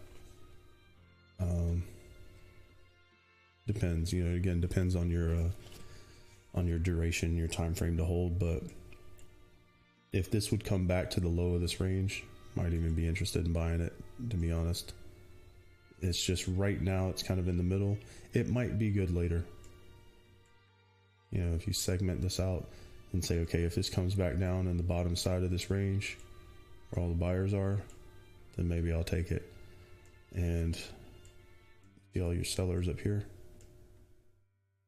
Stay away from that. Right now, we have a balance point in the middle, and we're trying to watch this to see if this is going to hold. So if this came down a little bit lower, I would be much more interested in buying it to take it for a second leg up, to be honest. interesting chart, actually. Depends. I think overall, I don't know. I think short, it depends on your time frame, really. Tough one. Depends on your time frame, because the Aussie and the yen are about to flip in strength. You've got the yen moving up short term and the yen moving down short term. That's a recipe for the other way. Long, not a short, but it's just not really the right entry. And price action wise, I would wait and see what's going to happen there. It's actually interesting. Come on, dollar. Need this dollar to push hard away from this consolidation and close low. That's what you want. You want it to push deep and close low, because now, I mean, it's the same thing over and over and over every day. It's just like, you see the same things happen. You just got to recognize that it's happening. But now what are we doing? We're watching for a failure at center mass here on the dollar. Minimum, you know, come up here and fail. Consolidate, break the low. Same thing. Consolidate, break the low. However many times it's going to do it until it puts in some kind of low. Probably down here somewhere. And if that kind of move takes place, which is very likely, given that this rejected from the trap, this is generally how that happens. This will happen, and then the next step is the stop hunt dance sequence. We want it to stay at least below this level right here on the chart. Anyway, back to this. And this is going to push euro dollar and pound dollar to the upside. If that continues to do that, you know, it just may not be quick because it's already moved, and it just may be a slow grind to make a high, but it's better than nothing, you know. Pound dollar is a maybe. Wish the pound would get some strength, because this has a lot of potential. This trade has huge potential. It's holding a consolidation here. Has huge potential. It just hasn't done it. It just squared up again, like again. Bullish. It's just not going. Like, this is good price action. Just not doing it. You know, overall, you've just got a range here. I'm trying to look at two things at once, trying to figure out how we can make some money here. But yeah, this is interesting on Aussie yen, actually. See where this is. Actually, let me look at another chart. It's actually an interesting chart. Yeah, never mind. That gives me a different piece of information. It's in a range right now. Honestly, like,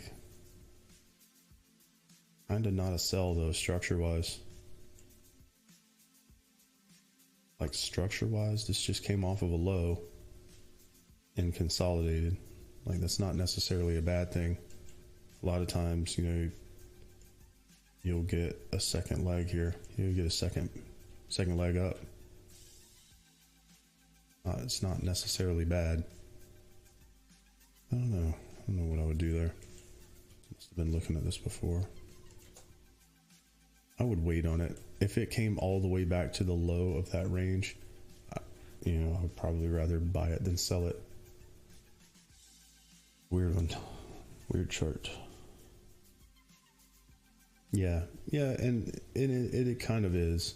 And that's the thing, you know, bouncing off of resistance. It kind of, you know, in a way, it is. You've got buyers and sellers in the same spot here. And it is. It's densely packing in both sides of the books, longs and shorts. Now, the thing is, which way is it going to release? And it's a tough call. Depends. Tough call right now. We'll see. It's kind of neither right now. There's no trade on it. We'll look at something else that's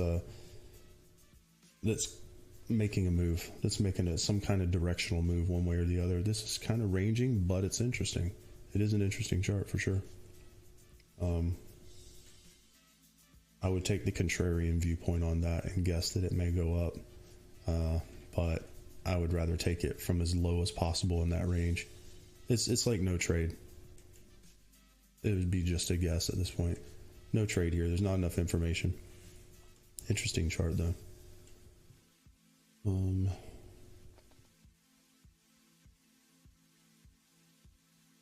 What is happening? Euro dollar's looking really good here.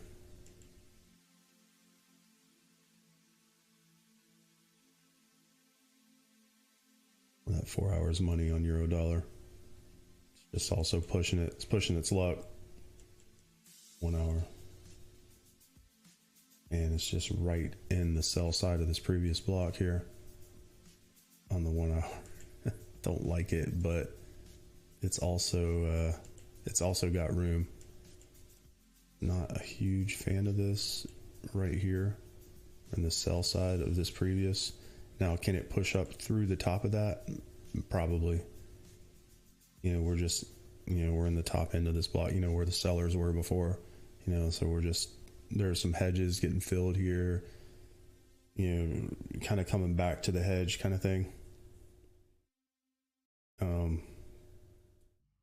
All the trapped longs that were here are getting their money back. So they may be getting out of the market. There's just some contract settlements going to happen right here.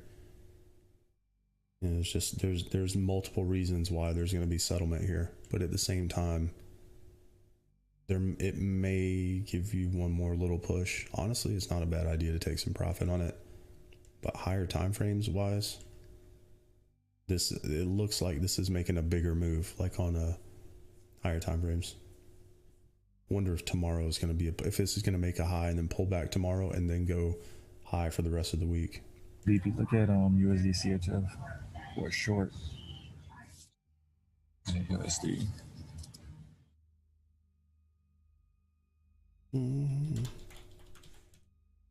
See what we got. Be another move down, maybe. Dollars low. Short. Yeah, I would actually agree with that. I would tend to agree with that.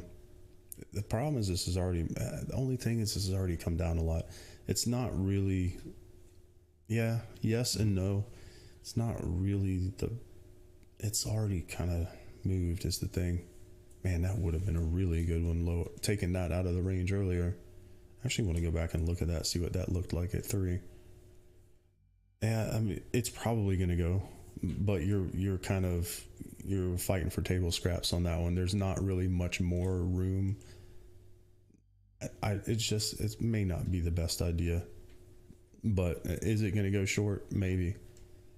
It's probably going to continue a little more, but I don't know, man. Well, you're looking for a short jump on here? It's pretty low already. The thing That's low, man. You know, there is confluence, though. There's an argument to be made that it could continue short is the thing, you know. So even on lower time frames, you got the dollar moving down and the Swiss moving up. That would be a short. And on higher time frames, you have confluence. You got the Swiss moving up and the dollar moving down. So in a way, like, it's actually not really that bad of an idea. I think the question is, how much is it going to pull back up? Is it going to pull back up and then, you know what I mean? I mean, it makes sense. Look how strong the Swiss is. 3 time frames, H4, H1, and M15, all strong Swiss. And then you got the dollar rolling over short term. So it's not necessarily a bad idea. I think the question is, has it moved too far today? I think is the question. I'm not saying it's a bad idea, to be honest, because there are actual reasons why this may continue on higher time frames. Like maybe another down day tomorrow kind of thing.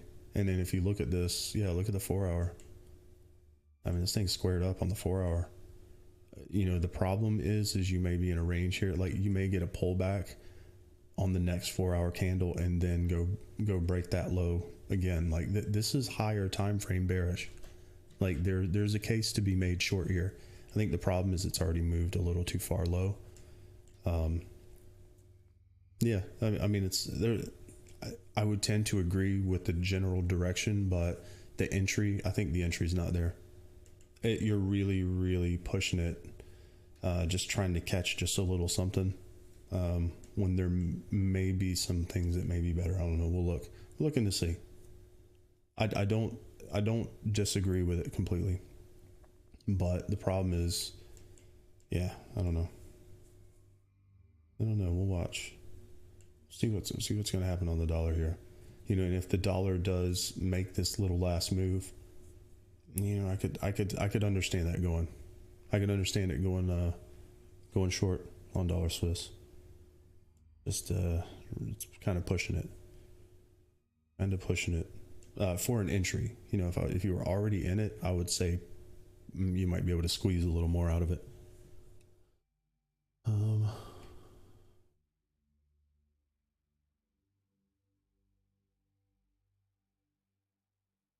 Biden thing, we got that tomorrow. We got the inauguration thing tomorrow. I don't know if he's going to say anything that's really going to move the markets.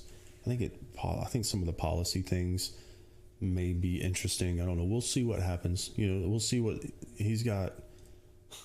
A million day one things that he has to do that's definitely not going to get done on day one. He's got a huge shopping list of things. It's actually kind of funny. All the things that he says he's trying to do, some of which require action in the Congress and Senate, and it's just not going to happen on day one, but it's more of a symbolic thing. I don't know. I think he's got a huge shopping list of things that he wants to do, and I don't see how he's going to be able to do all of that and an impeachment at the same time. So something's got to give. I don't know. We'll see. Hopefully he puts the firearms ban on the back burner. Hopefully he just forgets about that in his old age and puts that on the back burner with all the other things that need to be done. But yeah, I don't know. It's going to be interesting. We'll see what he tries to do. You know, all the day one stuff. I would watch closely for things that actually have an effect on the stock market and the economy, like rolling back the Trump tax cuts. That's going to be something you're going to want to pay attention to. That's going to affect what we do here. Any rollback in the Trump tax cuts is going to upset the status quo of the stock market. So that's the thing. I would watch for the $15 an hour minimum wage hike. That is a huge, monumental thing. It's bigger than anybody understands. Raising the minimum wage that far overnight, that dramatically, nationally, is a massive thing. It's a massive undertaking for the economy. Prices going up. Yeah, a lot of things have to change, for that to happen. And exactly, prices of goods and services are going up and people are going to lose their jobs or both. So it's a big deal. Like, that's a big change. It's good for some people, but it can also be a double-edged sword, because it's great if if you're in that class of workers, it's awesome that you're going to make more money, but you're not going to make anything if your job's not there because the company can't afford to pay you. So, I mean, it's just a reality. So we'll see how that works out. We don't know yet how that's going to work out, but that's one of the things. I mean, they officially announced it the other day. They're going to, and it's basically a doubling of the overnight. They're doubling the minimum wage, and that is going to put an extreme burden on companies. Extreme. And it's great. I'm not saying it's a bad thing. What I'm saying is there will be blood on that one. There's going to be consequences. Yeah, that's actually a good point, Nathaniel. Yeah, it's actually an interesting point. There's going to be a whole bunch of people who don't have a full-time job anymore, and they're going to be hired as contractors. That's actually a fair point.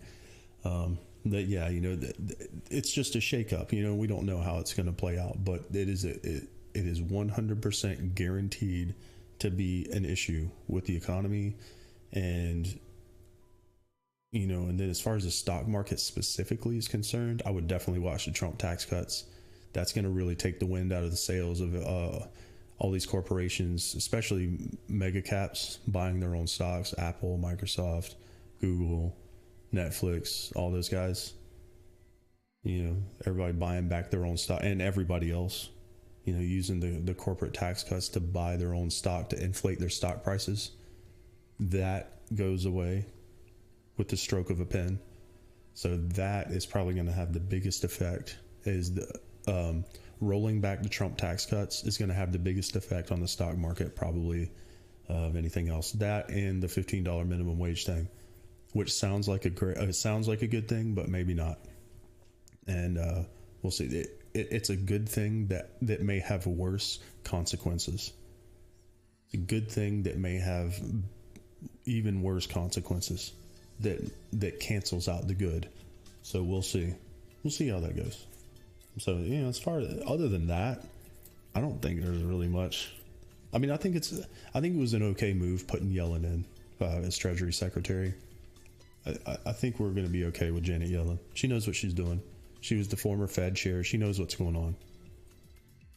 She definitely knows what's going on. So, new 4-hour candle. Take a 4-hour sweep here in a minute, see what we got. So yeah, I think as far as the things that affect us, it's meh. I don't think that really anything affects us other than those two main issues. As far as what we're doing here, and there may be some things, if they try to do the Green New Deal thing or whatever, there may be opportunities in sustainable energy, or something like that, in those types of things. But as far as what could actually have a major effect, and even a negative effect on what we're doing, the two main things I would watch are a rollback of the Trump tax cuts, direct effect on stock market. That will have a direct effect on investor sentiment moving forward because of the mechanics of how this has worked over the last couple of years. So I would watch that, and I would watch the $15 an hour minimum wage hike, because that is a very big deal. It's a very big deal. So, yeah, I would say I would tend to agree with that. Access, need a reentry in equities. I think there's a lot of money on the sidelines, including me, that's just not willing to buy up here. I've been waiting for months, just waiting. Missed it. I didn't get in. And now that things have worked out the way they have, especially with Bitcoin and all that, it's like I'm ready for this thing to come down a little bit. I actually want to get back in the game there of individual equities. Get back. I used to trade. Was Bitcoin running? I used to trade individual. I used to trade large caps. 37. Yeah, this thing's actually looking okay. Yeah, Bitcoin looks good here. Yeah, we're just in between. That is marked out, I think, on that. I'm in between these two ranges. Yeah, this actually looks good. Nailed that one to the pip. Good to go. But yeah, we'll see. I think there's a lot of money on the sidelines. I think there's a lot of people waiting for it to come down because they're just not willing to buy the high. And that may mute the downside a little bit, because every time it starts to dip, people are going to buy it. So we'll see. When people stop buying it, it'll go down. That's basically how it works. It can be boiled down pretty simply. When people stop buying the high, it'll go down. So we'll see how far down. Yeah, Bitcoin actually looks okay here. It's in the middle. It's kind of in the middle of this range. You got a pretty well-defined range low down here. We were watching this over the weekend. It actually really didn't do much, but this is actually looking much better here. It's getting juicy. It'd probably be looking. We say it didn't do much, but it's like a $2,000 range. It's just the volatility, printing money.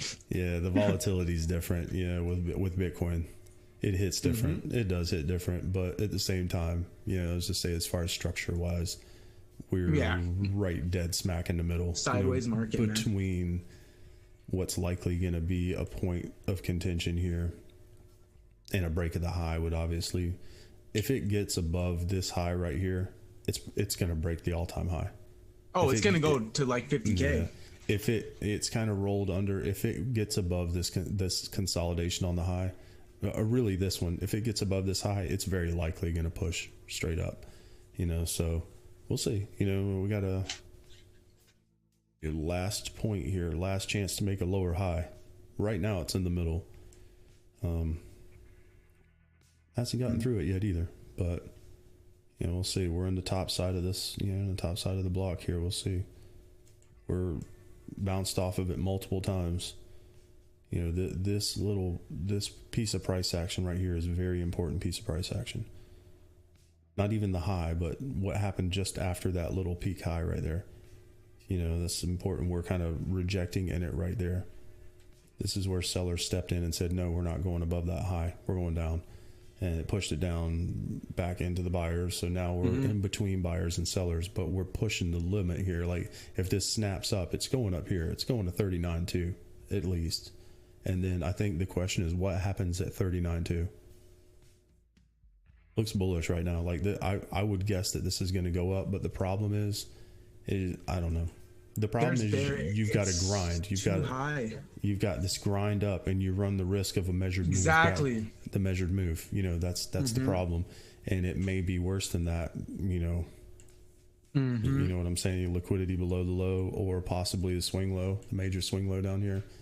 You know, you run the risk of that happening, failure, and then the flush. You know, a flush out.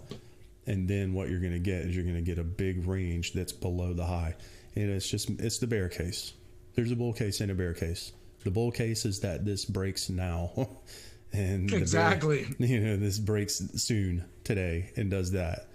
That's about it. That's why it's an easy trade for me and easy in validation too. Like, it's like, I'm just going to take it. You know, the bear case is that this distributes, rolls over, makes a lower high, and you get the big nasty red ding dong on the way down. That actually might happen today too. Or it might just go to 35, like 35 area. It might not actually end up completely taking that whole move back, but usually you'd expect it to. Come on, euro dollar. Euro dollar is looking money here, squaring up on the 15. Let's go. Looking good. I don't know about everything else. But yeah, Bitcoin's interesting chart right now. You know, it's got a decision to make. It's got a decision to make here. Either going to get a big nasty move down or a push up to the next level. And then you try it again and see if you can get above that swing high. And if it does get above that swing high, things probably going to take a ride for a new high. But yep. You know, you're distributing on the high right now. It's already come up a lot right now, so you got to be careful. It's not time to buy it. We'll put it that way. Now's not a buy. You let it push first and then see where it pulls back to. Like, yeah, it's not time to buy it. But it doesn't look bad. Dollar's just doing nothing. It's just staying sideways. It's not dying. Euro dollar's good. Euro Aussie's nowhere. It's sideways. It's up 39 cents. Let's go. Man. Oh, if it holds below 37. That's right on the money there. Right on the open. Need a strong close here on euro dollar. If we get a strong close on this candle, very likely going to get a continuation. We're right in the meat of this. It's like an hourly block here. We're in the sell side of this hourly block, but it doesn't mean it's not going to push through it. Dollar's still bearish. What else was it? Pound dollar. Pound dollar hasn't done anything. It just never left. It never went anywhere, which is okay. I'm okay with a consolidation. That's fine. It didn't die. It didn't die. So we'll see what happens going into New York. You know, market open. Let's see what happens. It didn't die. It held that range.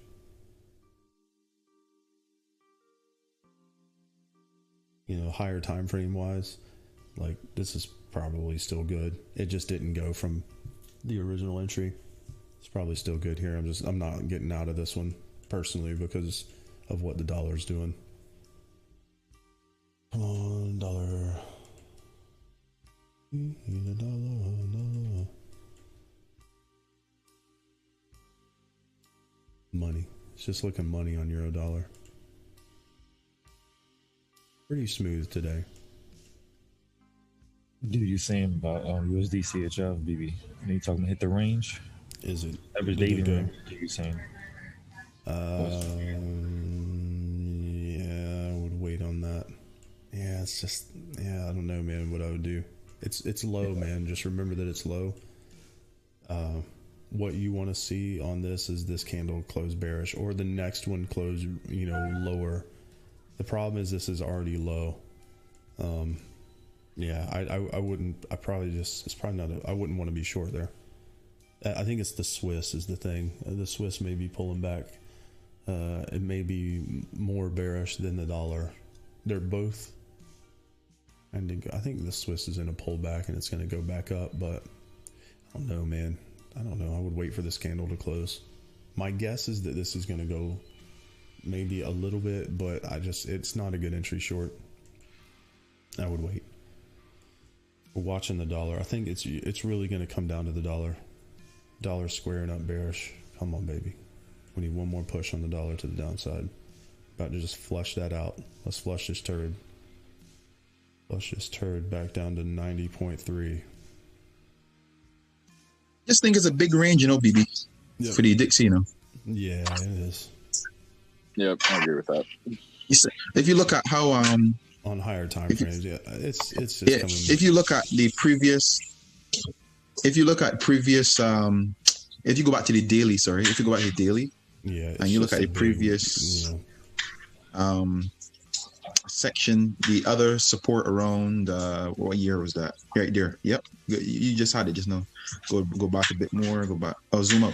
Go back a bit more. Right there. Come on back here. Yeah. Yep. You see how that took? How long did that take to accumulate in that range? Exactly. And that's the thing is, as long as this stays higher, you know, it's probably just going to hold through there. And that's the thing. Yeah. It may not just accumulate. That's what I'm saying. And then move up. Take a while. Like that's what I mean. It may not. It's going to take some while. Take some time. Yeah. I mean, if I could find my little drawing. Well, you have a rough estimate. Your tool, you have your date tool where you could take it can tell you the date, how long the days are. It looks like this is what's going on. Because if you use that on the other section, it would tell you like how many days that took. I think it was like a couple. Let me just do it on my chart. I think it was like a month or so, 2 months, 3 months. Oh yeah, you mean measure? Measure, yeah. Let me just do it on mine here quick. I think it was. It's not working. 97 days. Yeah. So 3 months. 97 days. Yeah, and that's the thing, you know. So and a rough estimate. That's what I'm saying. Like a lot could happen here. Yeah, we don't know yet. You know, we'll have to see. Yeah. More than that, yeah. So yeah, it says 91 days. Yeah, 90 days, 3 months, we'll say. Yeah. So yeah, 3 months. A rough estimate. I would tend to agree with that. You know, this could be a range situation going on here. We've already been in it for a little bit. But and that's exactly what I was saying. Is I'm expecting a retest of the low, hopefully a higher low, hoping for a higher low, and then that would translate to a lower high on euro dollar. And again, playing this on euro dollar, looking at the daily on euro dollar, clear reversal. I mean, clear reversal off the low, and I mean, a 4 hour tells the story a little better. You got two levels here. You got top side of here, and then the top side of up here. This would still be a lower high up here, and we just bounced off of a very well defined low again. On it would suggest this may move higher, and you may get the opposite move in the dollar. We'll watch it. We're watching it. My guess is that this comes back down a little bit, but I don't know. We'll see. My guess is that this is going to pull back down just a little bit, and unfortunately, we may just be in a, like you're saying, may just be in a range for a while. But I mean, right now it's pretty clear that this is heading down. Just broke the low again, and there's really nothing down here until you get lower. There's not much here. And just trying to play that in euro dollar back up, just short term. I just think it's right now it's heading back up. Got two main levels I'm watching right here, where the seller stepped in the top side of that block, and then the top side of the one above it, to break the high above that, and then probably turn around. So one of these two, either here, this is probably where I'm going to take profit on this long, but it's possible that this comes back up quite a bit. We'll say, we just don't know yet. We're right now, we've had a mega move up, and you're expecting some kind of a pullback. Just trying to ride this for whatever it's going to give me today, and then we'll figure it out. But overall, I think it looks like the dollar is heading down, and I also know that higher time frame wise, the dollar is definitely heading down. I mean, not, you know, like right now it's, as far as direction, I mean, you've got a clear direction on the dollar. I mean, it's easy to see. Yellow data point. I mean, you got a clear direction on the dollar, you know, but, you know, you would expect some pullbacks and stuff too. It's already made quite a move down, but I mean, I think it's hard to argue that, you know, the dollar's not going down over time. You know, we're trending in a strong direction. You know, the thing is, when does it stop? You know, and then, you know, looking at the chart can help you with that. You know, and trying to figure out what's going on with the chart. Oof, let's go. We got to push through that. What was that? Okay, I was gonna say, I think it stopped out. No, I was gonna say. Banger, let's go, baby. That was Sounded good. like a doorbell. Yeah, it's dead. It's my notification sound. Yeah, so we gotta block here. We gotta push through. It's, you know, 1 hour situation here. You can, you know, look at the 1 hour. You can see what, you know, sellers were in here. We're in bear country here on euro dollar, but there's room on this. You know, there's room to the upside, and to push through that, it's possible. You know, this is where you got to make a decision. You know, do I want to stay in this or do I want to take profit? Actually, I may take some down in just a second if that wasn't such a bullish close. I'm looking for this to pop up just a little more. You know, get to the magic level. The last time the next magic level up higher is right here. It's just your average. You know, this is your average, and that makes sense. You know, when these other candles reacted to that level and failed, that's what created the wick zone. Was when this was reacting to this before and couldn't get back above. You know, so now as we're coming back up, you know, we're here. You know, this is one of those things where you gotta make a decision on either taking some profit. It's probably a good idea, but I don't know. Let's see what else is popping. Pound dollar's running again. I think the dollar probably died is what it is. That's what I'm looking for. Looking for the stop punt dance on the dollar, and here we go. And here we go.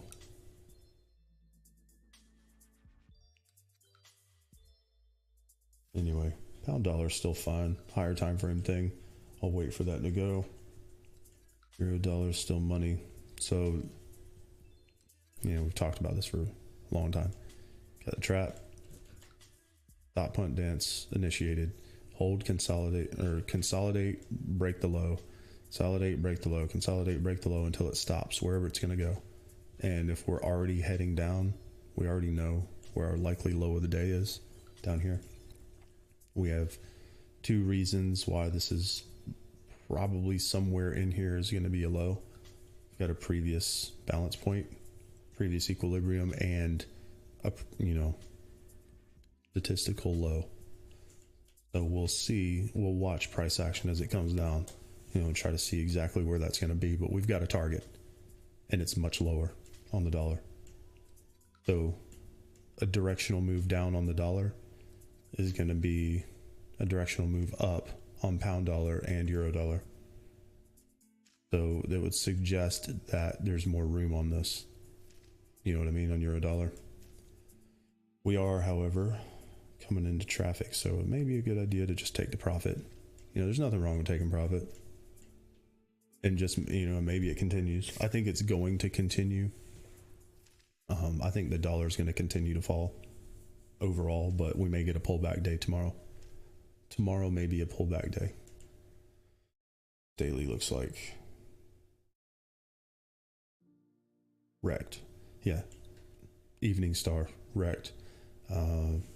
However, assuming that we close a big nasty evening star like this, rejection from the top of the range, heading back toward the low. Assuming that this closes like this, one of the most common things that happens is a pullback day like that fails somewhere below that level. That's the most common thing that happens is something like that, a pullback up, you know. So we're looking for you don't want to be short anymore after this daily candle closes, just unless you're short from much higher, you know, on the dollar or whatever, you know, long, whatever the opposite of this would be, you know, just directional on the dollar. You don't want to be basically short the dollar in whatever form it may be, because there may be a pullback up, you know, a pullback and failure, which is what you ideally want to see. And then the next day may be the day that comes back and dips maybe into that, you know, that kind of thing, and just starts that move wherever it's going to go. You know, we'll see. You know, that's a possibility. We'll look at it on lower time frames. There's a lot going on right here. That's a maybe as far as the low is concerned. You know, so right now we're looking for the close of this daily candle and then anticipating that tomorrow is a pullback day to the upside, but fail. You want to see this fail, center mass, and then if that happens, you know, may not be a terrible idea to take a risk shorting the open of Friday's candle. Or wait, what's today? Tuesday or Wednesday? Can't keep it straight. Tuesday. So Thursday, Friday, yeah. No, Tuesday, Wednesday, Thursday. Thursday's candle. Shorting the open of Thursday's candle on the dollar. And you already know that, you know, that's a fair plan given what we have right now.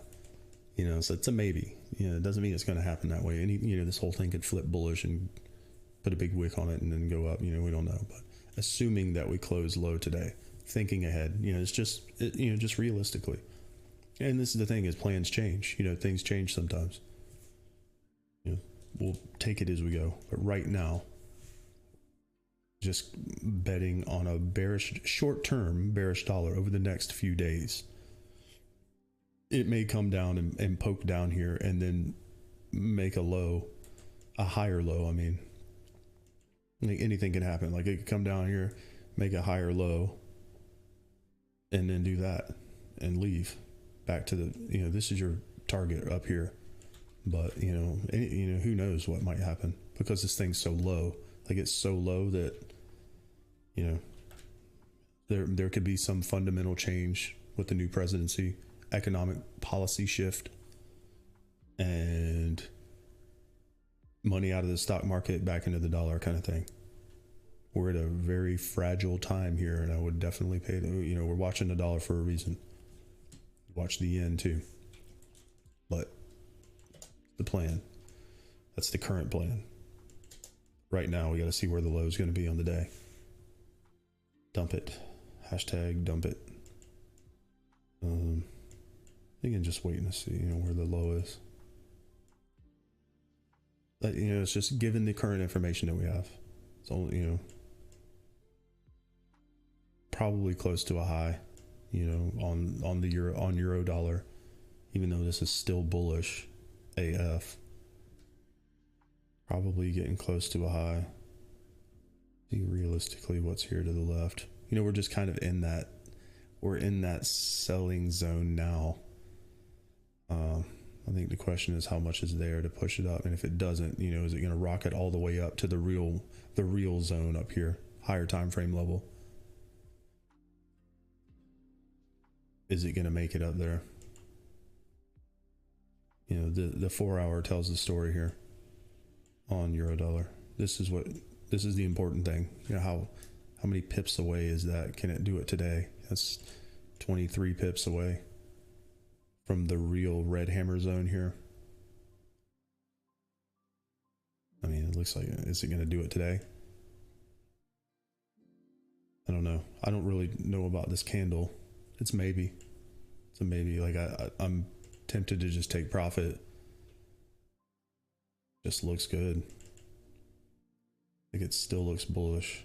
We got to get above these sellers here, and just without having a big red candle, and it may be some larger range that's forming. So I'm tempted to take the profit. But I don't want to take it on a red candle here when you got a just big, huge bullish candle here. I don't know. We'll see. I'm going to trust the target for now. Then we're going to make just at least one more little move higher. We need to get out of this zone though. Interesting price action. I don't know. We'll see. It's interesting. Pound dollar is being a turd. It's just not doing anything. It's not dying. But, you know, it's holding the level that I want to see. The only thing I care about is that we hold above opening range high. And this, when the pound may shift later. Right now the party's in the euro, but if that shifts, then, and this doesn't exactly look bearish here, like it looks bullish, it just hasn't done it. Still trying. I think we're good still. We're just not out of the woods yet. Not dead. Got other stuff in profit, so whatever. Euro Aussie is the other thing. Euro Aussie, Euro dollar, and pound dollar. Euro Aussie, we'll see on this. Hopefully this will move away from this level. That'd be cool. Yeah, it's meh. It's meh. It's maybe. Well, watch it. We got fish on the line. Got 3 fish on the line. Let's go. Pound dollar. Pound dollar. Sorry, I was just going back to the YouTube chat. Good candle coming on euro dollar. Pound dollar. I'm still watching and waiting. That flipped green there for a minute. It looked like it was gonna go. It flipped bullish. I don't really want that to close like that. Pound dollar. I'm gonna stay in because of my higher time frame bias on the dollar. The general direction of the dollar overall. I think the dollar is weak, and I'm gonna ride that weakness in pound dollar. As far as an entry right now, it's iffy. I mean, it's not a bad entry. I would probably, yeah. I mean, as long as you got a stop loss. I mean, I wouldn't take a huge position from here. But the thing is if this is gonna go, it's probably gonna make a huge move. It's gonna push hard. You know, it just hasn't done it yet. The pound is slow, basically, is what's going on. The pound is just turtle speed today. But when that turns around, if it turns around, this is gonna run. You know, you got the dollar about to flip the pound. Maybe look at this, people on the other side. We got green versus yellow here, about to flip. Pound is steady, green data point, steady, trending to the upside. Dollar steady, trending to the downside. So the pound and the dollar are about to flip here. So that's something to pay, and that's, you know, 1 hour direction. So we'll see what happens. Short term, and again, short term. Maybe they bounce off of each other. Who knows? So it's something to watch. But yeah, I mean, right now, I mean, it's just euro. The euro is the thing today. It stayed strong. It stayed up. Flip the dollar, stayed up. Dollar steady to the downside. You know, so this is what we got right now as far as direction. General direction, Kiwi and the Aussie both strong. For now. But the euro is stronger.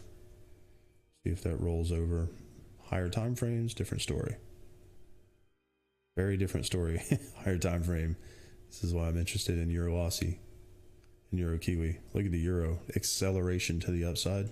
Fresh. It's a fresh. It was going down, and you got a fresh uptrend. Higher low, accelerated, and you got the Aussie just heading down. Blue. Red versus blue. Short-term direction. You got Aussie moving down. Euro up. Euro Aussie sounds like money to me. Same thing with the Kiwi. It's just down, broke to low. So Euro Kiwi long, Euro Aussie long. Euro CAD probably too. Just missed the entry on it. CAD's rolled over, made lower high here.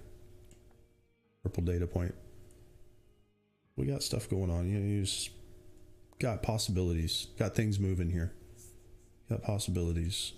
Just trying to figure it out ahead of time. When is it?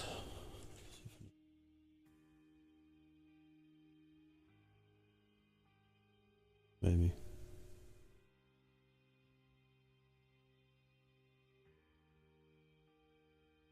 I don't know. We'll see. Actually, let me restart the stream.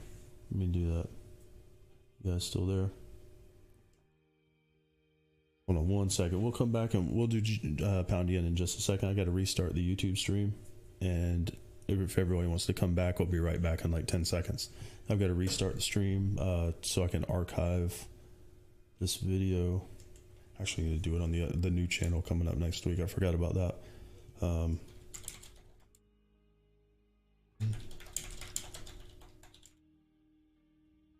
Woo! We're flying. Ding, ding, ding, ding, ding, ding, ding. What happened? Oh yeah, ring the bell. Oh yeah. Yeah, markets open. Let's see what we got. Let me get this out of the way. Ooh, ripping already. Nice. What do we have here? Yep. Thinking about moving around. Euro's looking iffy. Yep. We were talking about earlier. Yeah, we'll take a look at that. We'll take a look at that in a second. All right, YouTube, got to restart the stream. Be right back.